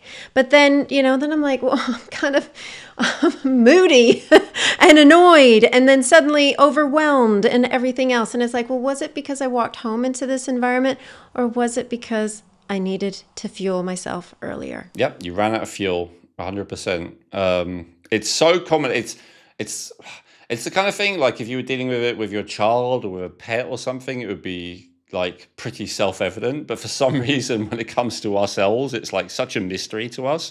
But so much of being upset I put down to lack of sleep, toxicity, or blood sugar imbalance. Like if you're on top of those three, and when I say toxicity, often it's just constipation, like, or complete lack of movement leading to lymph stagnation. But especially if there's those, oh, I'm suddenly much worse, it's usually constipation, blood sugar crash, or sleep deprivation. Like that really covers, and occasionally it's actually something like, oh, I've just found out I've been fired, or just found out that someone I care about dies. But all of that is like 2%, like 98% is just like those basic calibration of things. So yeah, we won't go into sleep and constipation, but blood sugar is actually number one because of its impact on the stress chemicals in the way that you just gave an example of there. Yeah. So that's, long answer short, that's why I wouldn't recommend that small breakfast. I would recommend the full breakfast. Now, obviously, if it literally makes you nauseous and makes you vomit, then that's not going to work. But otherwise, and especially, as you said, if you've got a busy day and you're not going to have the option to have another meal till lunch, then you got to have something that will last you till lunch. Absolutely. Okay, so that's, yeah. Always have something in the bag if you're out and about. The contingency plan. Yeah, or a plan, right? Like, you don't have to bring it with you. If you're, I'm kind of living in a remote area, but if you're in a city or whatever, you can be, oh, I know I can go here and I can order, whatever, a burrito with chicken strips or whatever. And I know that's a good balance of macronutrients, and I know that satisfies me, and I know that I'm good, and I know they'll prepare it for me within 10 minutes once I order it. And I mean, that's fine as well, right? But it's just like being on top of it. I think a lot of people who have these problems and who are overweight, who have insulin resistance, it's like hunger is almost a surprise to them. It seems like, in a shockingly, to me, frequent occasions. And then what they eat is a surprise to them. And I'm like, that's not going to work. But again, I'm not like belittling anyone, making them wrong, because I actually think that's inevitable when you don't calibrate what I was just talking about correctly. I would do the same thing if I had a 300 calorie meal, or if for breakfast, or if I had a meal that was like way too high fat and not enough carbs, or way too high carbs and not enough fat. Like I would do exactly the same. So it's just about like awareness, facing reality. As you said, I need a certain amount of fuel, and if I run out, then I'm going to not feel good. And then with that awareness of reality, preparing accordingly.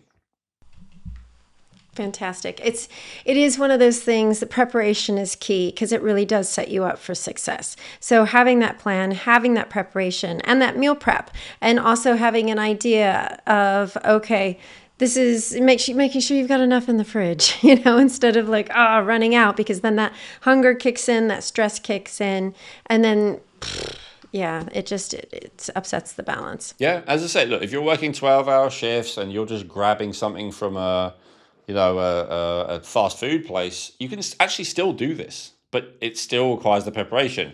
You've got to know exactly what combination at that fast food place is the correct balance of macronutrients that keeps you satisfied and balanced for an appropriate period of time. And I say fast food, I mean, I'm probably not recommending, obviously, McDonald's, but, like, let's say it's reasonably healthy-ish, but it's, prepared for you and all the rest of it. It's still doable if you are prepared, if you've calculated, if you know what combinations of things work for you. And then you can, you don't have to be doing meal prep. You don't have to be preparing anything. You don't have to have a full fridge. You can actually do everything on the fly. You can be, you can be living between airports and hotels and all the rest of it even. I'm not saying it's easy, but I'm saying it's totally possible if you are aware and you are prepared. Yeah, absolutely. Okay, so we've covered pretty much where your how can I say, what would you call it, Elwin? Just like, not a modality, not anything else, but just the guidelines? Yeah, guide. Yeah, I'd say a complete, I wanted to give a complete guide. That was my goal. So with the food, so there's the breakfast, 4 to 6 hours, another meal, 4 to 6 hours, another meal. Now, Dr. Miriam introduced a concept to me, which was interesting. She said, the way that you do it, Elwin, is, I think, more appropriate for people who their insulin resistance is caused primarily through adrenal or thyroid imbalances. Um, there there are people who've got there. She didn't put it this way, but I would say more through leptin imbalances, which from a colloquial point of view would say is just people who can't stop stuffing their face with junk food. And so in that case, if that's kind of your starting place, I think everything that I just said is still appropriate. Um, um, Actually very appropriate. But for those people where that is their root cause, I'm a little bit less against them fasting. Um, and so, but the time of day that I would say fasting would be appropriate is absolutely not the breakfast. It's absolutely not the first meal. The meal that you may want to consider skipping, if any, um, and I say if you just overloaded yourself with junk food, the problem is there's a significant toxicity issue there. There's a significant liver being overloaded, the lymph system being overloaded, everything being overloaded. And so there is a bit more of an argument that giving a break to and giving your body a chance to deal with that backlog of toxins is a higher priority than kind of keeping blood sugar always totally balanced to keep the stress chemicals going too high. So it does depend a little bit on the situation there. And so I don't often get those kind of clients, admittedly, but I do occasionally. And when I do, I'm like, yeah, okay. If you want to skip a meal, sometimes they do, they've heard it's a good idea. Like, okay, do it, but make it the last meal, right? Or if you want to have a smaller meal, to answer your earlier question, what if I want to lose weight, and I want to sometimes have smaller meals? Okay, have that last meal be a smaller meal. Why? A few different reasons. First of all, the time that your body does most of its detoxification is at night. So there's an argument to be made that the time that it's most helpful and important to have a totally empty stomach is at night. So if you don't eat dinner, then you're definitely going to have an empty stomach by the time you go to sleep. So that helps the whole detoxification process. Second of all, if your blood sugar crashes as a result of not eating and you become moody and tired and whatnot, then you could just go to bed. Now, if your main problem is adrenaline dysregulation, that's not going to work for you. You might actually be less able to sleep because your blood sugar. Basically, it goes back to the adrenaline dominance thing I just said. So if you have adrenaline dominance and you skip dinner, your adrenaline might go even higher. Then it's going to stop you sleeping, or maybe you get to sleep, but you wake up, a few hours later. That's quite common, and you can't get back to sleep. So if you're that kind of person, like I think you are, Chrissy, you've eaten healthy all your life, but you're a little bit more adrenally dominant, or relatively healthy all your life, but you're a little bit more adrenally dominant, then skipping that last meal, I think, is also a bad idea. It's just going to raise your adrenaline more. It's probably going to interfere with sleep, and sleep is super important. But for some people who are just toxin overloaded and a little bit sluggish, but not so adrenally dominant, skipping that last meal just gives their body a chance to deal with that backlog. Their body doesn't go into adrenal overdrive because they skip the meal, and so they can still sleep okay. They might actually sleep better because their body's not trying to digest food. So that one's a little bit case by case to me. Okay. All right. So where would somebody begin? How are they going to figure out, okay, is it leptin? Is it adrenals? Is it something else? How are they going to know where to start? That's a great question. Well, ultimately, we're in the process right now, me and several people are trying to develop an app for this that makes it all super simple for you to, address yourself without having to pay for tests or pay for a practitioner and all the rest of it. But that doesn't exist. So for now, I would recommend that. So eventually you can test it. I already talked about how to test that, right? For the leptin thing is not super reliable as a blood test, even though it is available. So I'd say, the simple sign of that is basically if you're someone who can't stop eating. It's as simple as that. If you're someone who can't stop eating, and if you have, especially if you have a lot of guilt, if you're like, well, of course I'm overweight, or of course I have insulin resistance, it's because I keep binging on junk food. Well, or any food, but especially junk food, then rather than feeling guilty and like you're weak and low in discipline and whatever you might have been told, it's probably actually just that you're low in the hormone that tells you to stop eating, which is not your fault, or it may be your fault, but it's happened accidentally through the way you've lived. Basically, it's not your fault really. So that's a common sign with that. The thyroid, we've talked about that so many times already. The classic signs of that. Refer people to the episode on that. With the testosterone, progesterone thing again, we've talked about that loads. Refer people to the episode on that. So we've got I'd say 4 episodes that describe in detail how people would identify those things. I suppose off the top of my head, thyroid, low energy, tired, dry skin, constipation, frequent infections and or allergies and intolerances, low mood, that kind of stuff is like the classic stuff. And then I won't go to testosterone, estrogen, because it depends a bit on your gender, right? It starts to get a bit complicated, and for women it depends on the time of the month, and it starts to get really complicated. But that needs to be looked into and addressed as well. The great thing about this advice as well, I'd say, Chrissy, is it actually doesn't matter if you have insulin resistance. Like, this is just good advice for the vast majority of people, the vast majority of the time. That's the crazy thing. This completely, because it is so moderate. The great thing is, like, if you go to your normal medical doctor and tell them you're, intermittent fasting or keto or fruitarian or whatever, the vast majority of them look at you like you're crazy. They're going to try and dissuade you.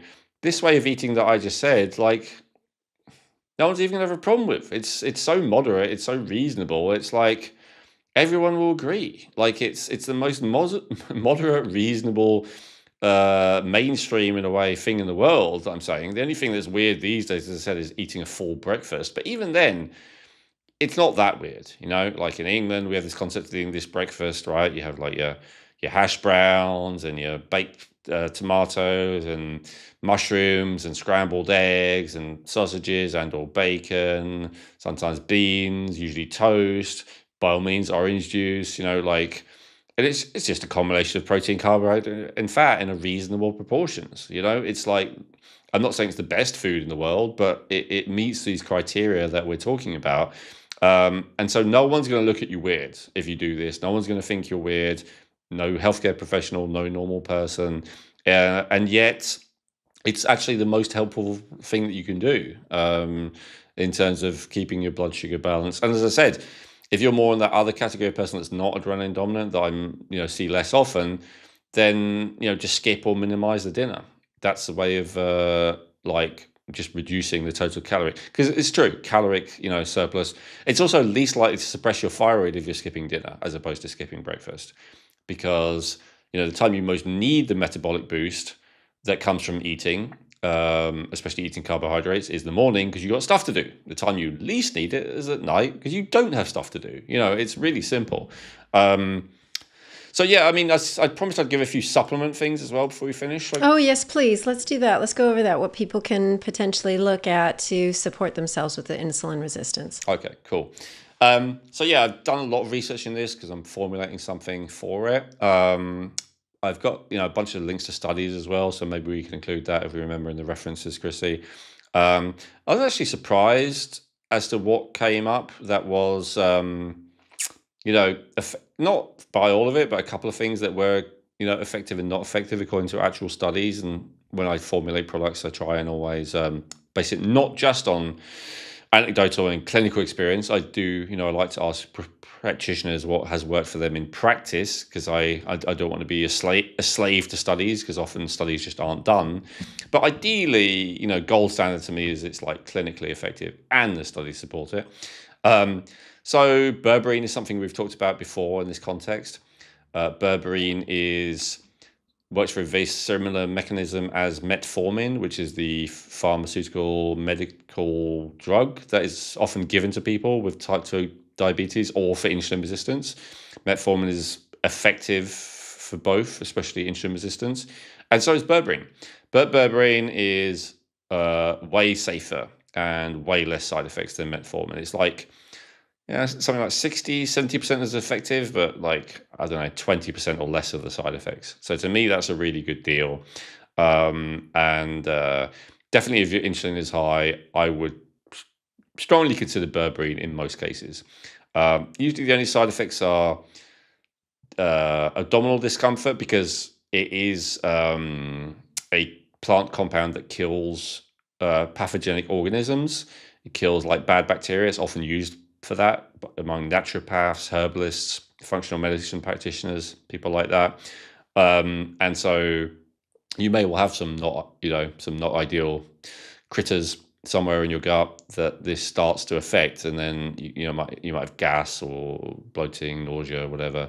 So that's the most common side effect, but it's actually a side effect even for not a bad reason, and I just happen to have a note on this one. So the study that for Berberine, 3 months of Berberine reduced body mass index from 31 to 27. That's big considering you want it to be 19 to 25, right? It's getting you 2/3 of the way there. And it also reduced leptin levels, which shows that the leptin resistance went down in patients with metabolic syndrome. So that's pretty good. All right, I won't spend so long on all of them. So cinnamon's a good one. Ceylon cinnamon, got a good study on that one. Potentially you can get it from food if you like having, certain foods with a lot of spice in. But supplementing is probably easier in a lot of cases. And a lot of cinnamon is called the cassia cinnamon. That's inferior. It doesn't work as well. It's much cheaper. So the Ceylon cinnamon's more expensive, but it actually works. Those two, we do both have it. We stock it in, my supplement store, which there'll be a link to in the description. Then there's also, so beta alanine was an interesting one to me when I discovered that one. Clinically, actually, a lot of practitioners don't use it, but I found a good amount of evidence that it's pretty effective.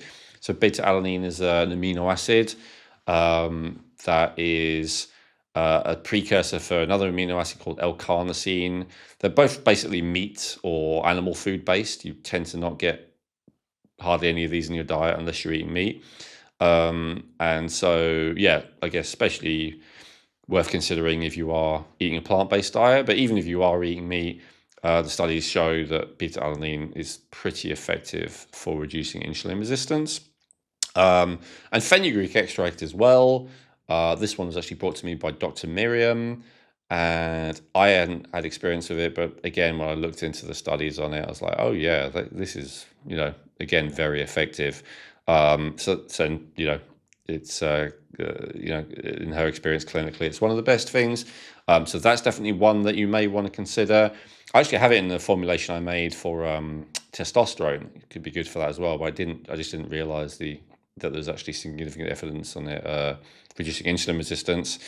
Alpha lipoic acid is another one. Alpha lipoic acid is often thought of as a antioxidant primarily, and it does do that. It's also a detoxifier. It's often part of procedures for removing heavy metals, and for that reason I advise caution with it. So if you are highly metal toxic, it can often make you feel worse. So often the studies for alpha lipoic acid are like taking 500 milligrams or something like that, and those doses are very effective at reducing blood sugar, both in people with insulin resistance but also in people with type 2 diabetes. But taking like 500 milligrams of alpha lipoic acid, if you're highly metal toxic, it will make you feel really, really awful. So while there's good evidence for that, and I would include some, if you want to reduce it, I would definitely recommend caution with dosages. Just start off with a low amount. And remember, if you're buying a capsule and it has more than you want when you initially test something, you can always just open your capsule, tip some of it out, close it again, and then swallow it, right? There's no harm if you're buying 60 capsules or whatever, just waste a little bit rather than overloading yourself with something. So alpha lipoic acid, but with caution. L-carnitine, we've talked about that before. That's an amino acid that, again, is pretty much only found in meat, basically animal foods, but not even dairy, like animal flesh. And that's, again, one that's been found to be effective. Now, L-carnitine is something that increases your body's ability to utilize fat as a fuel. So it's particularly helpful and relevant if you are going more to the ketogenic end of the spectrum, and particularly unhelpful if you were on like a really, really high carb diet. So just bear that in mind. Now, obviously, I'm not recommending either. I'm recommending a moderate diet. And the studies where people have taken it, they were on a moderate diet. They weren't on either extreme. And it, was still showing to be highly effective. In terms of nutrients, probably zinc is number one in terms of essential nutrients. I guess the others are nutrients. In terms of essential nutrients, zinc is really number one. Often in the studies, it's like high doses of zinc that are used, but they could potentially cause, side effects if just taken on their own, as we've talked about, in other episodes recently. So I would say unless you're taking zinc as part of kind of a protocol, probably, to use like a moderate amount supplementally, 10, 20 milligrams, something like that, unless you know that you need more. But overall, everyone needs more to some degree.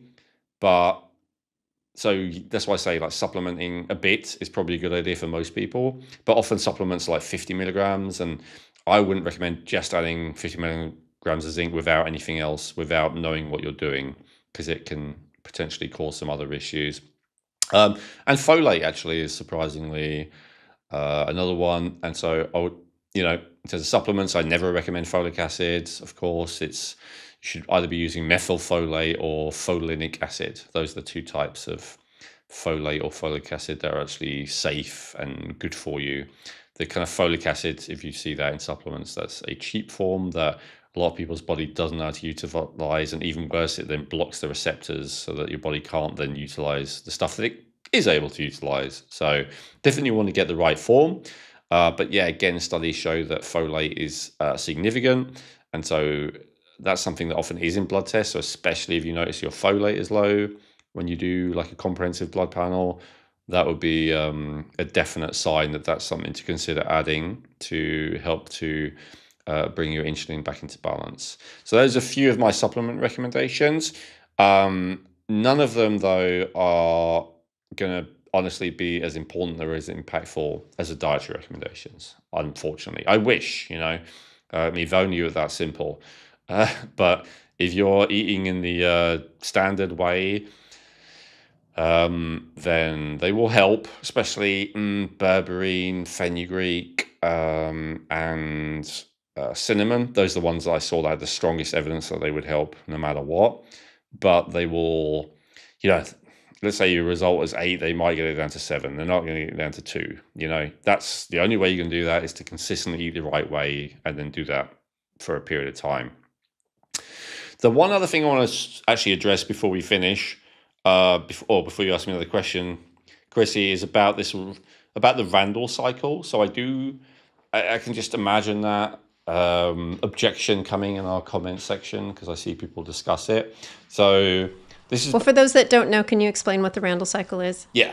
This is basically this concept that your body tends to either get good at burning carbohydrates as a fuel or a fat as a fuel, and that some people say that therefore the worst way to eat is actually the exact way that I'm saying, of having a moderate or balanced amount of each. I do not dispute that model, and I would not even say that is necessarily wrong, although I would just point out that genetics again does play a significant factor in that. So some people will just burn fat better as a fuel no matter what, because of their genetics, even if they eat a much higher carbohydrate diet. So there's that. So, but I do not dispute it. It makes sense to me that if you primarily eat one major fuel source, as I said, there's really only carbs or fat that work in that category, that your body does get more effective and efficient at utilizing that. So I don't dispute that. But what I would point out is that's one piece of the picture. And the other piece of the picture is everything that I've said in this episode, right? So everything I've said in this episode about the practicalities and the consequences, and this is what happens when you only have this, and all of that stuff, like I would say, balances that Randle cycle issue out. So yes, the benefit of eating primarily only one fuel source is your body gets better at utilizing it. But all of the other downsides of doing that I've already talked about in this episode outweigh it. That is my view. And that is why I think, that's why I think my insulin levels is as low as it is. It's because I'm eating in this moderate way. And even though, look, every option, there is downsides to it. But ultimately, being moderate I guess it's kind of intuitive, right? Like being moderate, medium to long term is the most sustainable thing you can do. And I guess, just to prove my point again, the difficulty that people have sticking to anything other than a moderate diet long term is kind of my proof. In the same way, I know like the pro carb people are like, oh, the proof that keto is not real, is not a good idea is that people start craving carbohydrates sooner or later when they're doing it usually. Okay. But, it's the same the other way around. So my proof that a moderate approach is ultimately best is whenever you try anything other than a moderate approach, you will sooner or later eventually kind of veer back to it when it comes to macronutrients.